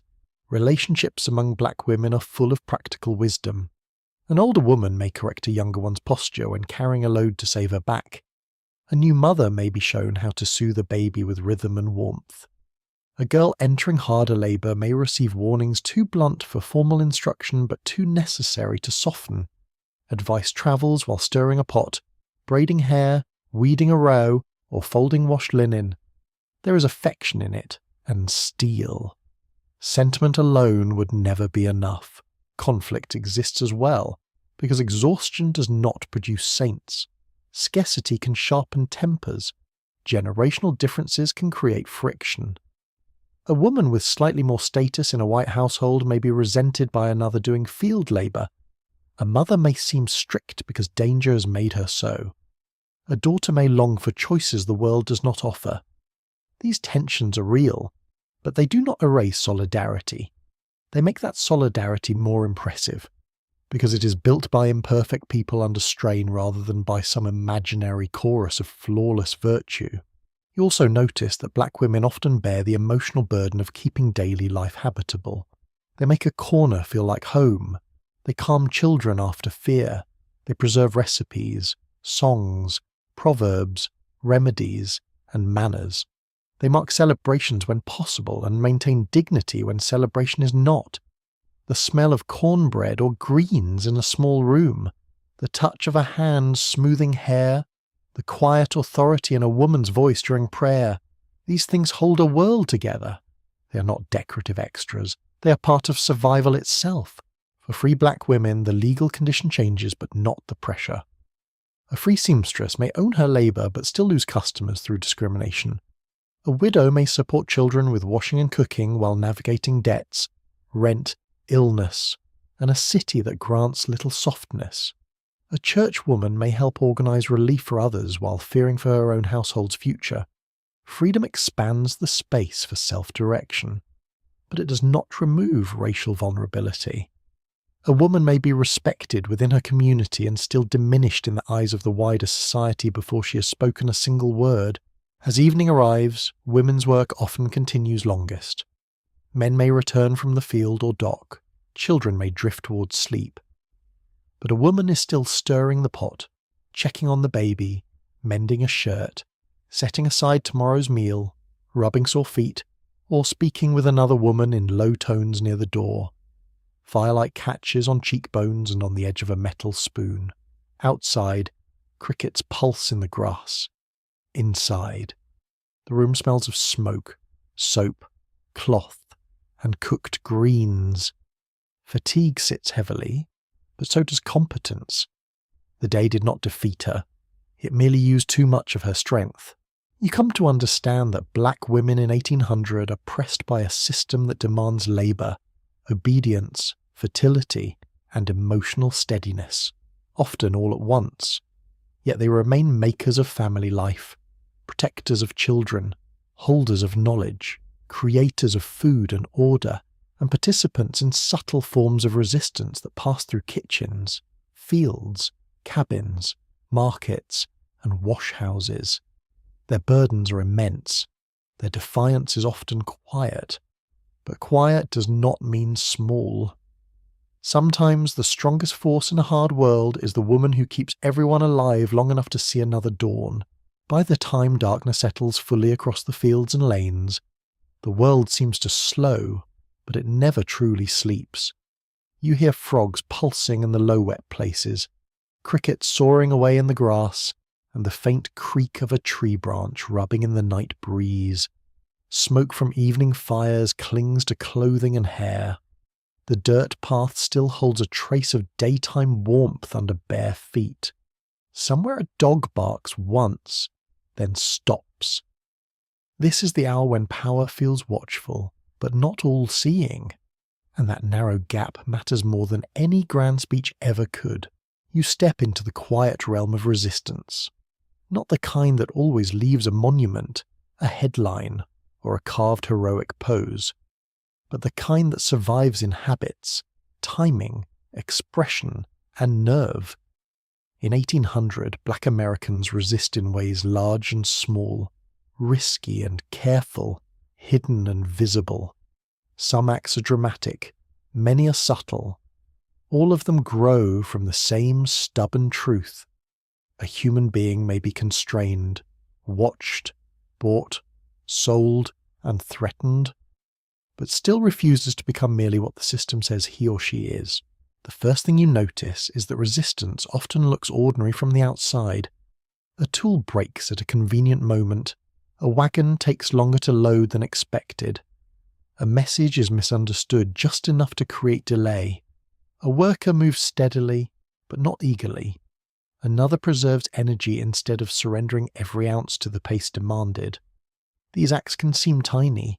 In fact, they are part of a long argument over who controls the body, the hour, and the meaning of labour. Slavery wants total extraction. Resistance begins with holding something back. In the fields, pacing becomes a skill and sometimes a strategy. A person learns how to work without collapsing, how to meet the visible minimum while protecting strength for tomorrow. An enslaver may call it laziness. A historian might call it negotiation under coercion. The body itself becomes a contested space. You feel the sun thick on the shoulders, the rough handle of a hoe in the palm, sweat sliding along the spine, and understand that survival is not simple obedience. It often requires calculation minute by minute. To endure without giving everything away is its own form of defiance. Tools tell stories too. A hoe blade loosened, a harness strap not mended quite as quickly, a kitchen task slowed by plausible confusion, a fence post set a little crooked. Resistance like this rarely announces itself. That is the point. It survives by living inside the believable. A person under extreme surveillance learns that direct confrontation may bring ruin. While small disruptions can fray the smooth functioning of the system, it is not glamorous. It is clever. And cleverness has always had its own dignity. You move into a plantation yard and notice how information travels. A woman carrying water hears an argument near the house. A boy sent to the stable sees a stranger's horse and remembers the saddle marks. A cook learns which guests have arrived and why. A driver overhears talk of prices, debts, or a planned sale. Resistance depends on knowledge, and knowledge often arrives through labour that the powerful barely notice. People expected to remain invisible, become expert observers. They know who is restless, who is cruel, who is careless, who drinks too much, who leaves keys unattended, and who talks too freely in front of those assumed not to matter. That knowledge can serve escape. Running away in 1800 is dangerous, as exhausting, and uncertain, but it remains one of the clearest refusals of the system. You imagine a person waiting for the right moon, the right weather, the right confusion in the household, the right direction of dogs or patrols, the night smells of wet leaves, river mud, and fear. Branches brush the face in the dark, shoes sink in soft ground near a creek crossing. Every sound sharpens, owls, wind, distant voices, perhaps hoofbeats that may be real or imagined. To flee is to gamble everything on movement. Not everyone who runs plans to go far. Some people escape for a few days to visit family, avoid punishment, recover strength, or assert a measure of will before returning. Others aim for free black communities, cities, ships, swamps, forests, or border regions where they might disappear. Some succeed, many are captured.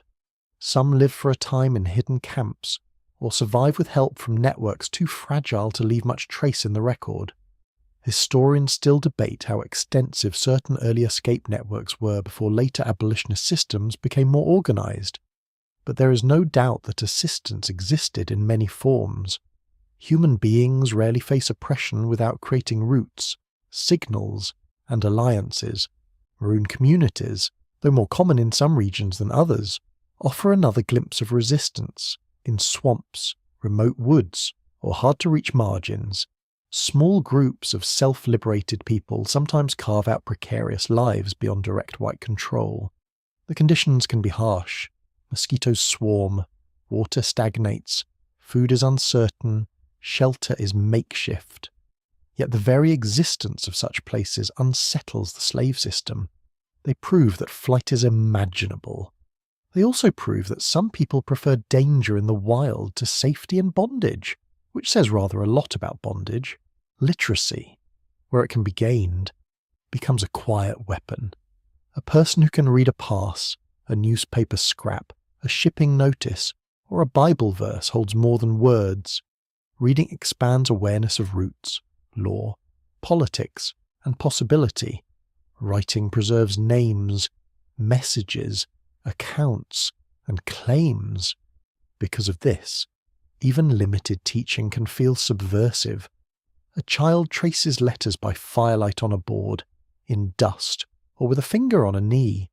An older person corrects the shape of a word in a whisper. The room smells of smoke and worn cloth. Outside, the world remains dangerous. Inside, a new skill opens like a hidden door. The same is true for meetings.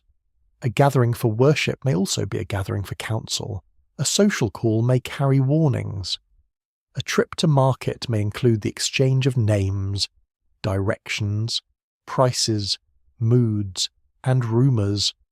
Resistance thrives in ordinary contact because ordinary contact is harder to ban completely. Two women speaking over baskets can discuss much more than vegetables. Two men working at a dock can convey news in half a sentence. A child sent with food can carry observation back as well. Nothing dramatic, everything significant. There are moments of open rebellion too. Though they are rarer and frighteningly dangerous, news of uprisings, planned revolts, and rumoured conspiracies circulates in white society with a mixture of panic and exaggeration. Black communities hear such stories differently, with caution, hope, fear, and uncertainty all tangled together. A revolt can inspire imagination even when details remain unclear. It can also bring harsher surveillance and punishment. The very rumour of coordinated resistance tells you something vital. The enslaved are not passive. White authorities know this, which is why they are so obsessed with patrols, passes, weapons, and meetings. One quirky detail of resistance appears in the kitchen and the cabin. People sometimes use song, proverb, or playful speech to disguise sharper meaning. A phrase that sounds like nonsense to an outsider may carry instruction. A joke may test trust. A hymn line may comfort one listener and warn another. This is not because Black Americans speak in mysterious codes every hour of the day, as later romantic tales sometimes suggest. It is because under pressure, language becomes layered. Ambiguity can be protective. Plain speech is not always safe. Resistance also happens in the preservation of self. A mother insists her child learn family names. A father teaches a son a craft with care that exceeds what the master requires. A woman saves seeds for a garden. A man keeps a treasured object hidden from inventory. A grandmother repeats a story until the youngest knows it by heart. These actions do not stop the system outright. They do something quieter and essential. They prevent total capture of the inner life. Oppression seeks not only labour, but definition. To preserve identity is to refuse that theft. You notice how often resistance depends on trust, not perfect trust, because that would be too risky, but tested trust. Who can keep a secret? Who drinks too freely? Who may be pressed into betraying others? Who can carry a message without drawing notice? Who has kin in another county? Who knows the marsh path? Who has a past that might be copied or studied? Communities under pressure develop a fine-grained sense of character. Misjudgment can be disastrous. Caution becomes almost a second weather, something breathed constantly without remark. Free Black Americans take part in this world too. They hide fugitives, pass news, help interpret papers, offer temporary shelter, provide work, or simply refuse to cooperate with capture when they can do so without immediate destruction. A free black sailor may bring information from another port. A church member may know which family is in danger. A cart driver may look away at the right moment. Resistance does not belong only to the enslaved, because the threat of slavery reaches into all black life. Freedom and bondage exist in tense relation, each shaping the risks of the other. Children observe and absorb much of this atmosphere. They learn when to be quiet, when to run errands without questions, when to avoid certain roads, and when adults are speaking in a register meant to be understood only partly. Childhood does not vanish, but it matures early in matters of danger and discretion. A girl may know how to keep watch while pretending to play. A boy may remember which way the patrol rode and report it later without being asked twice. Innocence survives in flashes, so does training. Oh, there is scholarly uncertainty around how to classify many of these acts. Historians have long debated what counts as resistance and what counts simply as survival. Was slowing work resistance or exhaustion? Was garden keeping independence or adaptation? Was a prayer meeting spiritual practice or political assembly? Often it was both, or more. That is the important point. Under slavery, survival and resistance frequently overlap. To live with intention in a system designed to reduce you is already a challenge to that system's total claim. Sometimes resistance is emotional rather than logistical. A person refuses to show fear before a cruel overseer. Another withholds tears until private space is possible. Someone answers with calm when provocation is expected. Dignity itself becomes a weapon, though a quiet one. You see it in posture, in eye contact carefully measured, in the refusal to flatter beyond necessity, in the way a person maintains standards of dress or speech despite deprivation. Such acts rarely change policy. They change something equally real. They protect the self from inward surrender. As the night deepens, you imagine a small circle in a cabin or yard. Voices low, plans uncertain, hopes guarded. The smell of pine smoke hangs under the rafters. A candle guttering in its holder throws weak light across tired faces. Someone speaks of a route through woods. Someone else warns of dogs near the crossing. A third person says little, but listens hard. Nothing is guaranteed. That is what gives the moment its weight. Resistance is not a romance here. It is a gamble made by people who know the cost, and still it continues, day after day, season after season. Not because victory is assured, but because the alternative would be acceptance, and acceptance never fully takes root. The American slave system in 1800 depends on force, law, distance, and profit. It also depends on the fantasy that the people it holds will become compliant material. They do not. They grieve, fear, adapt, calculate, help one another, and sometimes strike back in ways tiny or immense. That refusal does not always look dramatic under starlight. Often it looks like a hidden letter, a delayed task, a whispered warning, a remembered path, a lesson taught quietly to a child. But taken together, these acts form a long, unbroken argument for human dignity. When the last ember dims and the room finally grows still, resistance does not disappear. It rests lightly, like a hand kept near the heart. It will rise again with the next decision, the next warning, the next chance to hold something back from those who claim everything. In a world that tries to own the body and schedule the soul, even a small act of self-direction becomes a kind of freedom rehearsed in secret. The land changes as you travel southwest. The air grows thicker, warmer, more scented with river water, cut timber, fresh earth, and the sour sweetness of fields being opened by force. Tree stumps jut from the ground like broken teeth. Wagons creak through rutted roads, loaded with tools, barrels, bedding, seed, and human lives packed into the movement of expansion. Men speak of opportunity with bright eyes. Speculators talk about acreage, prices, and yields. Survey lines march across maps with clean confidence. on the ground. Nothing feels clean at all. You enter the expanding cotton frontier, where slavery is not merely continuing but spreading with new energy. In 1800, cotton is becoming far more important to the American economy, especially after the growing use of the cotton gin makes processing short staple cotton much more profitable across inland southern lands. That change sounds technical when said quickly. It is not. It means forests cut down, native land seized, fields widened, labour demands increased, and black lives dragged into a harsher geography of profit. A machine can alter a nation's appetite, and a hungry nation can be very ugly indeed. You feel that appetite everywhere. Newly ambitious planters move toward Georgia's interior, Tennessee, Kentucky, and the lands that will soon become ever more deeply tied to the cotton South. Traders, investors, and politicians all help make the frontier possible. Roads are discussed, rivers are measured, credit is extended, land is claimed. Behind each tidy transaction lies a chain of violence.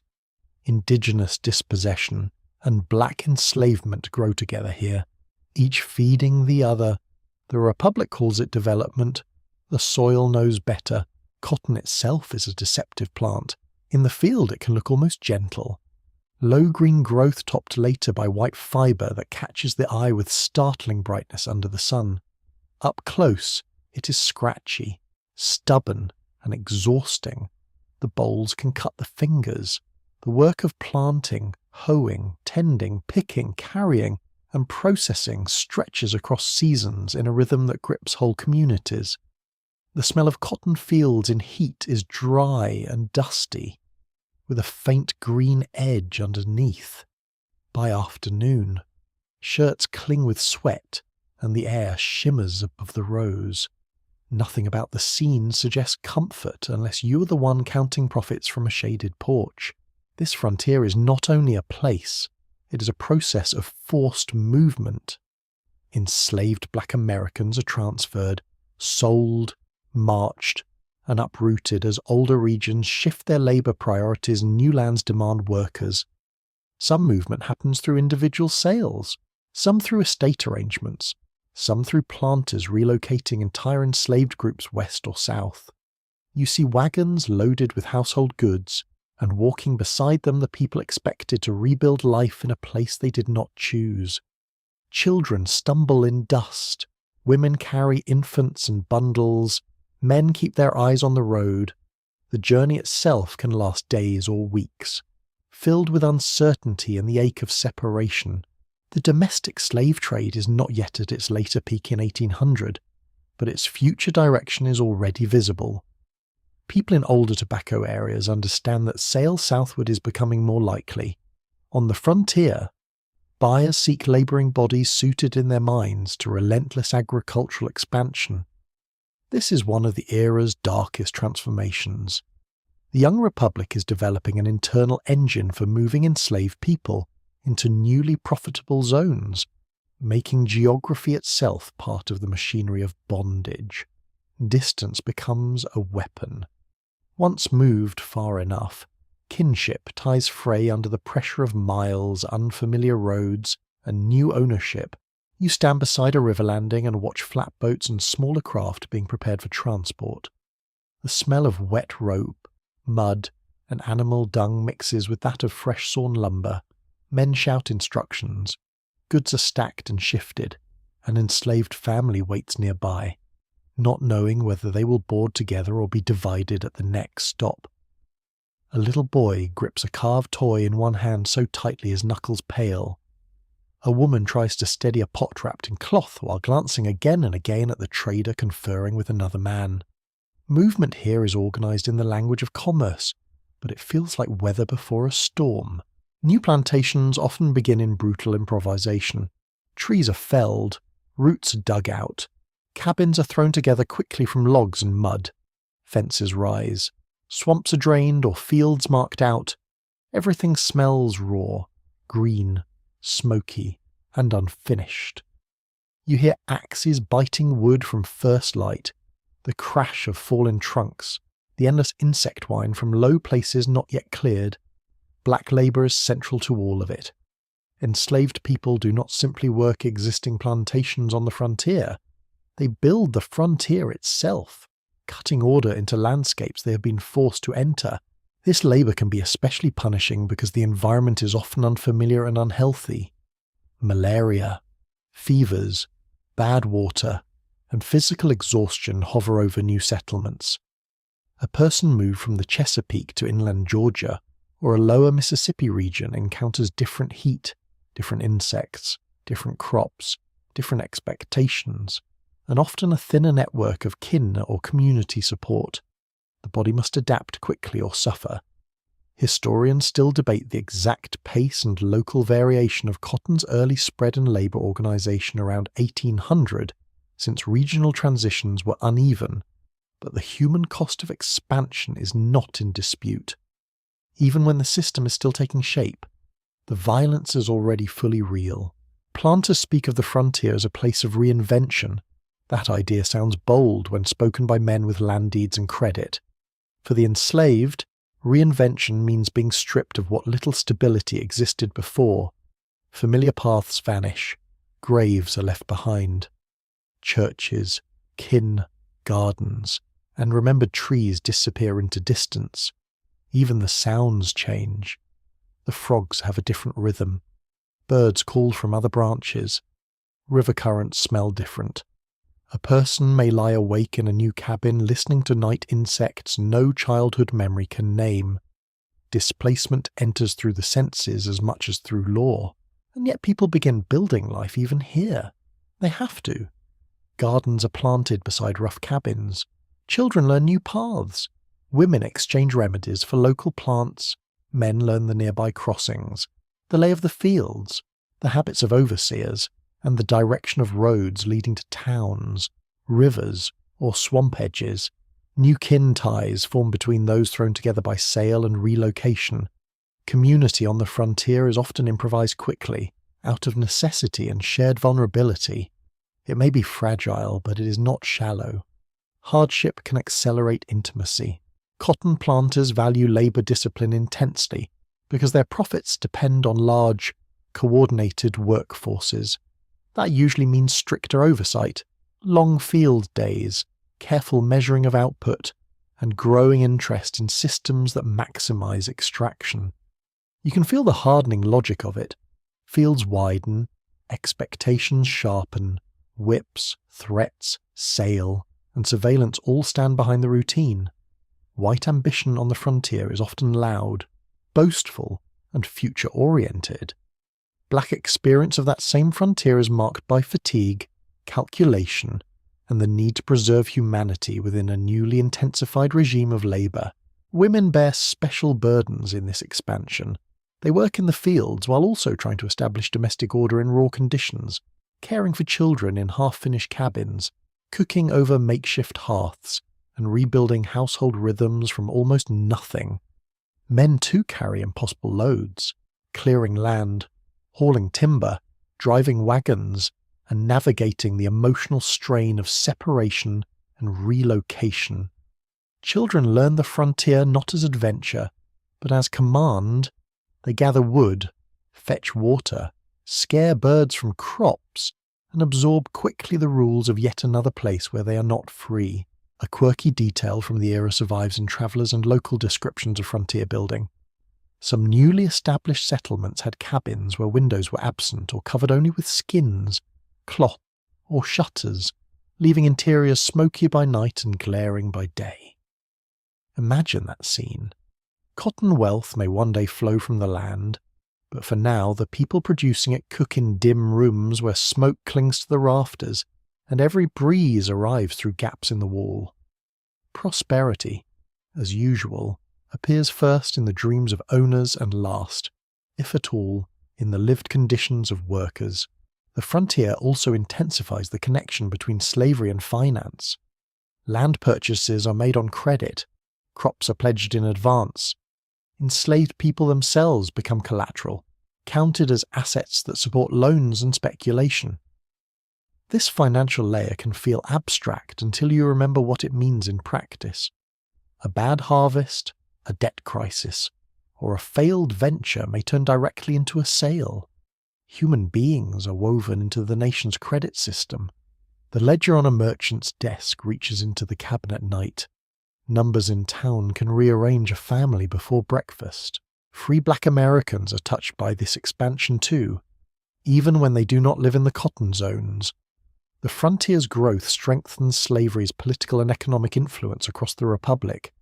It raises the value of slave labor, hardens racial thinking, and makes black freedom seem more threatening to those invested in bondage. News of new lands and rising cotton wealth travels quickly through newspapers, taverns, docks, and churches. For black communities, this is not merely economic news. It is news about the growing strength of the system that endangers all black life in one form or another. There is also the constant presence of native nations whose lands are being invaded and transformed. Black Americans on the frontier live within this larger story of conquest.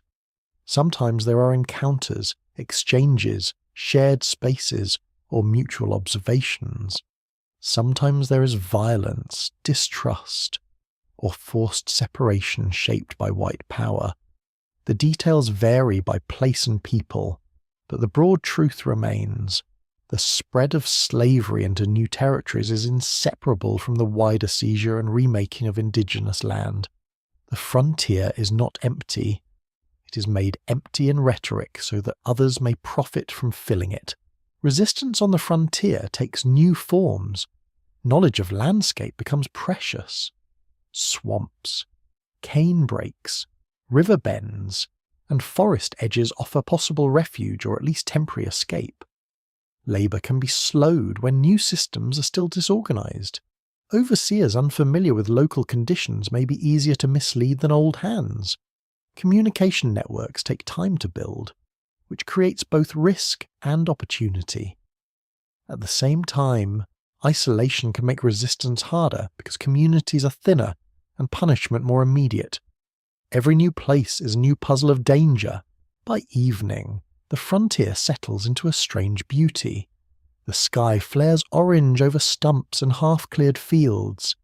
Smoke rises from rough chimneys in blue ribbons. Cicadas begin their metallic chorus. The smell of supper from a crude hearth mingles with fresh-cut pine and churned mud. Children grow quiet with exhaustion. Adults sit for a few precious moments, shoulders aching, hands roughened by labour and travel. The land around them is still being forced into a new order, and they are being forced with it. Yet within that harshness, people still share food, soothe one another, and speak softly of names and places that distance has not erased. You come to see the cotton frontier for what it is. Not a bold national adventure, not a simple story of economic progress, but a widening system of extraction that pulls black lives deeper into danger while enriching those who can pretend not to see the cost. The frontier expands, and so does slavery's reach, its confidence, and its appetite. New roads are cut, new fields are opened, new fortunes are imagined. Underneath it all, black Americans carry the wood, clear the ground, bear the children, pick the crop, and endure the dislocation. The nation calls this growth. For those compelled to build it, it feels much closer to being swallowed. As night deepens, the unfinished landscape goes dark. Frogs call from ditches. Horses shift in their traces. Somewhere an axe, finely set down, gives one last small knock against a stump. The stars rise above land newly claimed on paper and long known to others before paper ever arrived. Beneath those stars, in cabins smelling of smoke and raw timber, black families and individuals try once more to make life within a world expanding against them. That effort, quiet and unrecorded by most of the men who boast of the frontier, may be the most human thing in the whole scene. Night gathers slowly over the Republic. The sky dims from pale silver to blue, then to a deeper shade that makes every chimney, tree line, and fence appear more still than it really is. You can smell cooling earth, wood smoke, horse sweat, and river damp drifting together in the evening air. Somewhere a door closes softly. Somewhere a wheel gives one last tired creak on the road home. Somewhere a child is being hushed to sleep in a room too small for the number of worries it contains. This is America in 1800, and it is not quiet because it is peaceful. It is quiet because so much has been pressed inward. You stand at the end of a long day and look across a nation still deciding what kind of country it will be. White Americans speak confidently of independence, virtue, improvement, and destiny. They write laws, argue politics, survey land, and plan fortunes with the energetic self-importance of people who believe history is mostly about them. Meanwhile, black Americans, free and enslaved, live inside the consequences of those plans. Their labor supports the young republic. Their exclusion helps define its limits. Their endurance reveals the gap between national ideals and national habits more clearly than any speech from a courthouse porch. In this hour of gathering darkness, what strikes you most is how ordinary the contradiction has become. That is the frightening part. It is easy to notice cruelty when it arrives screaming. It is harder when it is folded into routine. A polished dinner table rests on labour performed by people denied rest. A profitable field depends on bodies treated as property. A town can praise law while refusing justice. A church can speak of salvation while accepting bondage in the pews. The nation learns to live with these contradictions by making them familiar. Familiarity is one of oppression's favourite disguises. You walk through the evening countryside and hear the final notes of labour fading from the fields. Insects rise in chorus from the grass. Frogs pulse near the water. Smoke lifts from cabin chimneys in thin blue strands that flatten under the cooling sky. Inside those cabins, people are eating, praying, mending, worrying, telling stories, nursing babies, and stretching sore hands toward the last warmth of the fire. The smell of cornmeal, greens, salt meat, and ash hangs close in the air. There is exhaustion in these rooms, but not emptiness. The inner life remains rich, alert, and stubbornly human. That stubbornness matters. By 1800, the system surrounding black Americans is already deeply rooted, but it is not secure in the way its defenders pretend. A truly secure system would not need patrols, passes, sail, silence, and endless reassurance.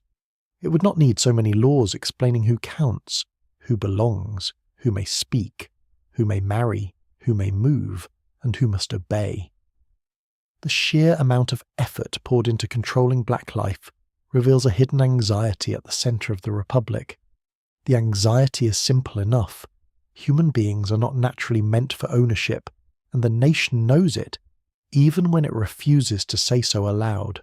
You sense that anxiety in white political culture too. Men debate representation, expansion, commerce, and states' rights. But beneath many arguments lies the unresolved question of slavery's place in the Republic. Some defend it openly, some criticize it cautiously, some imagine it fading in time, others quietly profit from it while avoiding too much moral language. Historians still argue about how many white Americans in 1800 truly grasped slavery's future scale and how many chose hopeful self-deception instead. The uncertainty is real. Yet for black Americans, the question is less theoretical. They do not need to predict the future in precise detail to understand that the present is already dangerous enough. Free black communities feel this tension sharply. They build churches, schools, mutual aid societies, workshops, and homes in a country that never stops reminding them their freedom is conditional in white eyes. Enslaved communities feel it too, though in harsher form. They know the crackle of rumour, the threat of sale, the pressure of labour, the precariousness of family, and the narrow spaces where dignity must be defended. Across both worlds, there is a shared understanding that black life in America is being pushed into forms defined from outside, while inwardly refusing those definitions every day. You notice how much of that refusal takes place in memory and anticipation. A woman remembers her mother's voice. A man keeps the name of a souled brother alive in conversation. A child learns where danger lives and where kindness might be found. A free sailor carries news from one port to another. A preacher speaks of bondage and deliverance in terms no one present can misunderstand. A mother saves a scrap of cloth because it belonged to someone dear.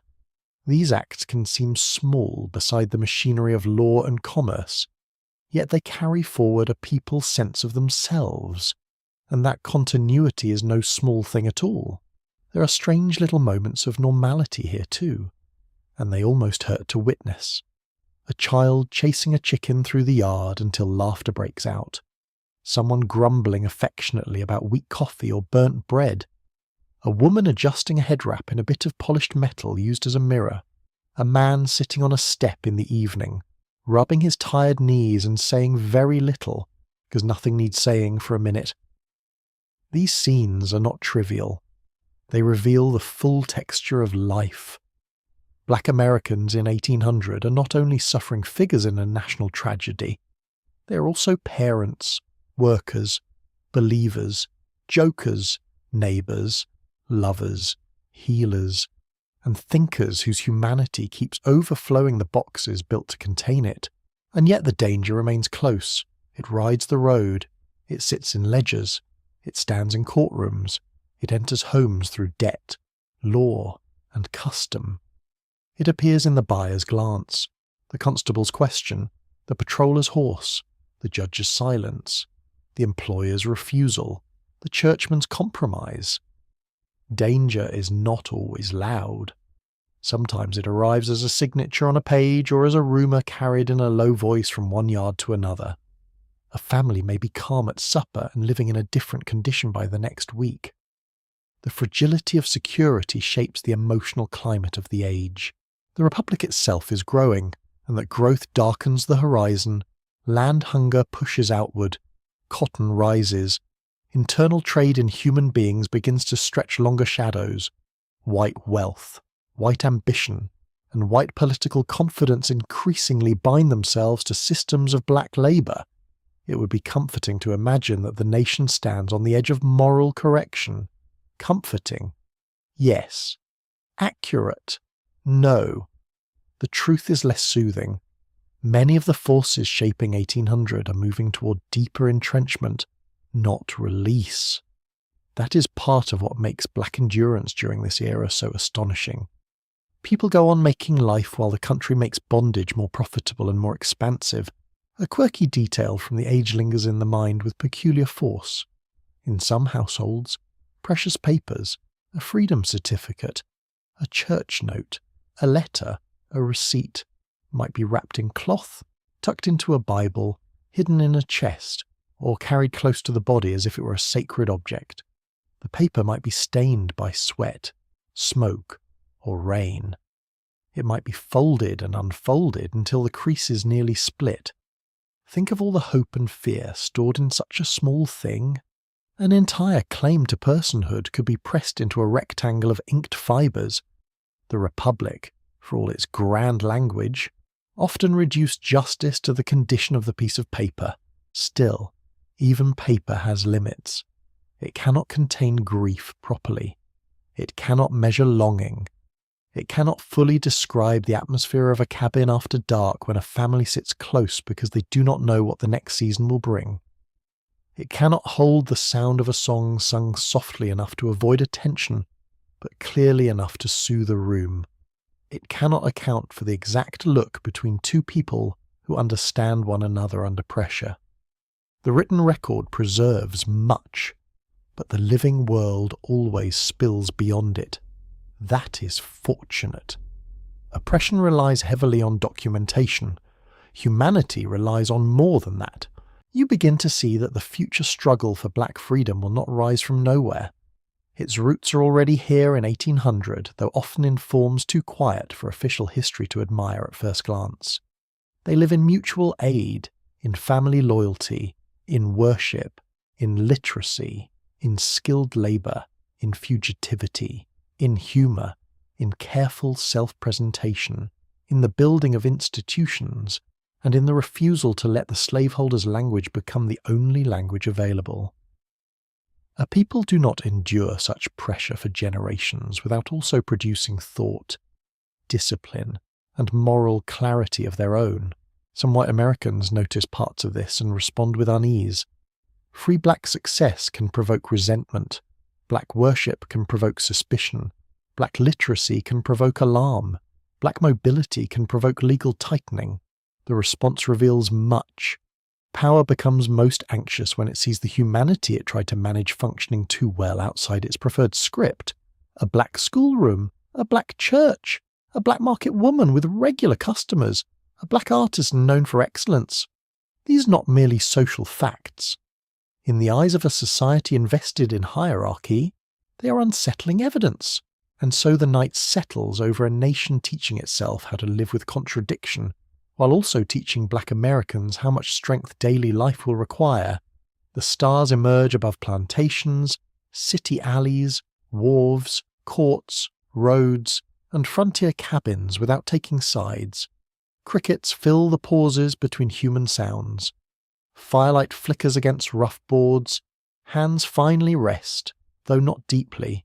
Minds continue turning. Somewhere someone prays. Somewhere someone plans.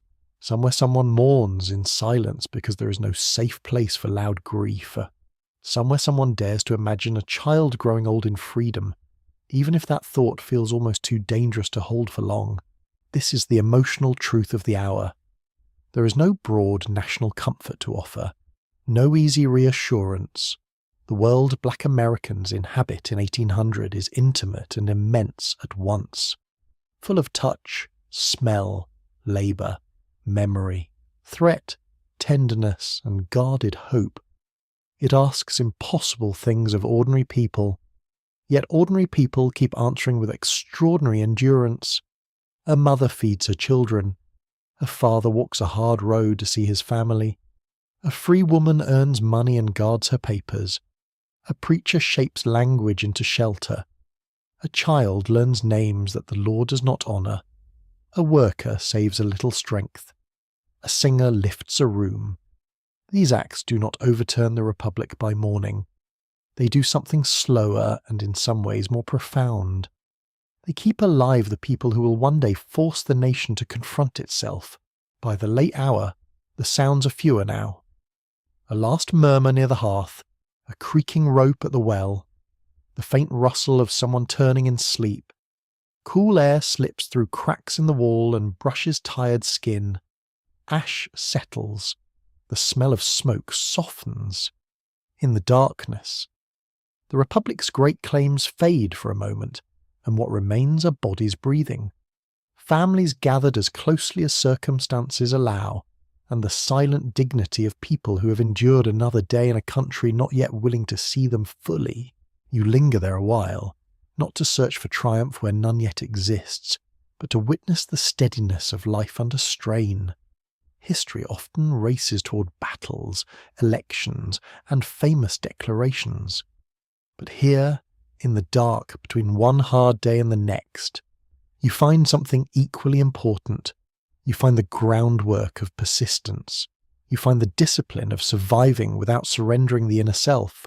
You find the quiet accumulation of memory, skill, faith, and community that will matter greatly in the generations to come. None of it is flashy. None of it is accidental. It is the patient labour of remaining human in a system determined to deny that humanity. And now the hour grows softer. The fire's fallen low and the room is lit mostly by ember glow, red and gentle at the edges. Outside, the insects keep their slow music, and the night air cools the roof and earth alike. You let the sounds blur together now. Frogs in the distance, leaves stirring lightly, a breath near you settling into sleep. The day's harsh outlines begin to loosen. Faces become shadows. Worry, for a few minutes, stops pacing the floor. You imagine the dark sky stretched wide above cabins, city roofs, marsh paths, and quiet roads. It holds everyone beneath it without asking for papers, permission, or price. A mother finally rests her hands, A child dreams in a corner near the hearth. A tired man lets his shoulders sink. Somewhere a whispered prayer fades into silence. Somewhere a song has ended, but its comfort remains in the air. The Republic is still restless. Its contradictions are still awake, even in the dark. But the people within this night are more than the burden placed upon them. They breathe, remember, hope, and endure. Their lives do not vanish when the room goes quiet.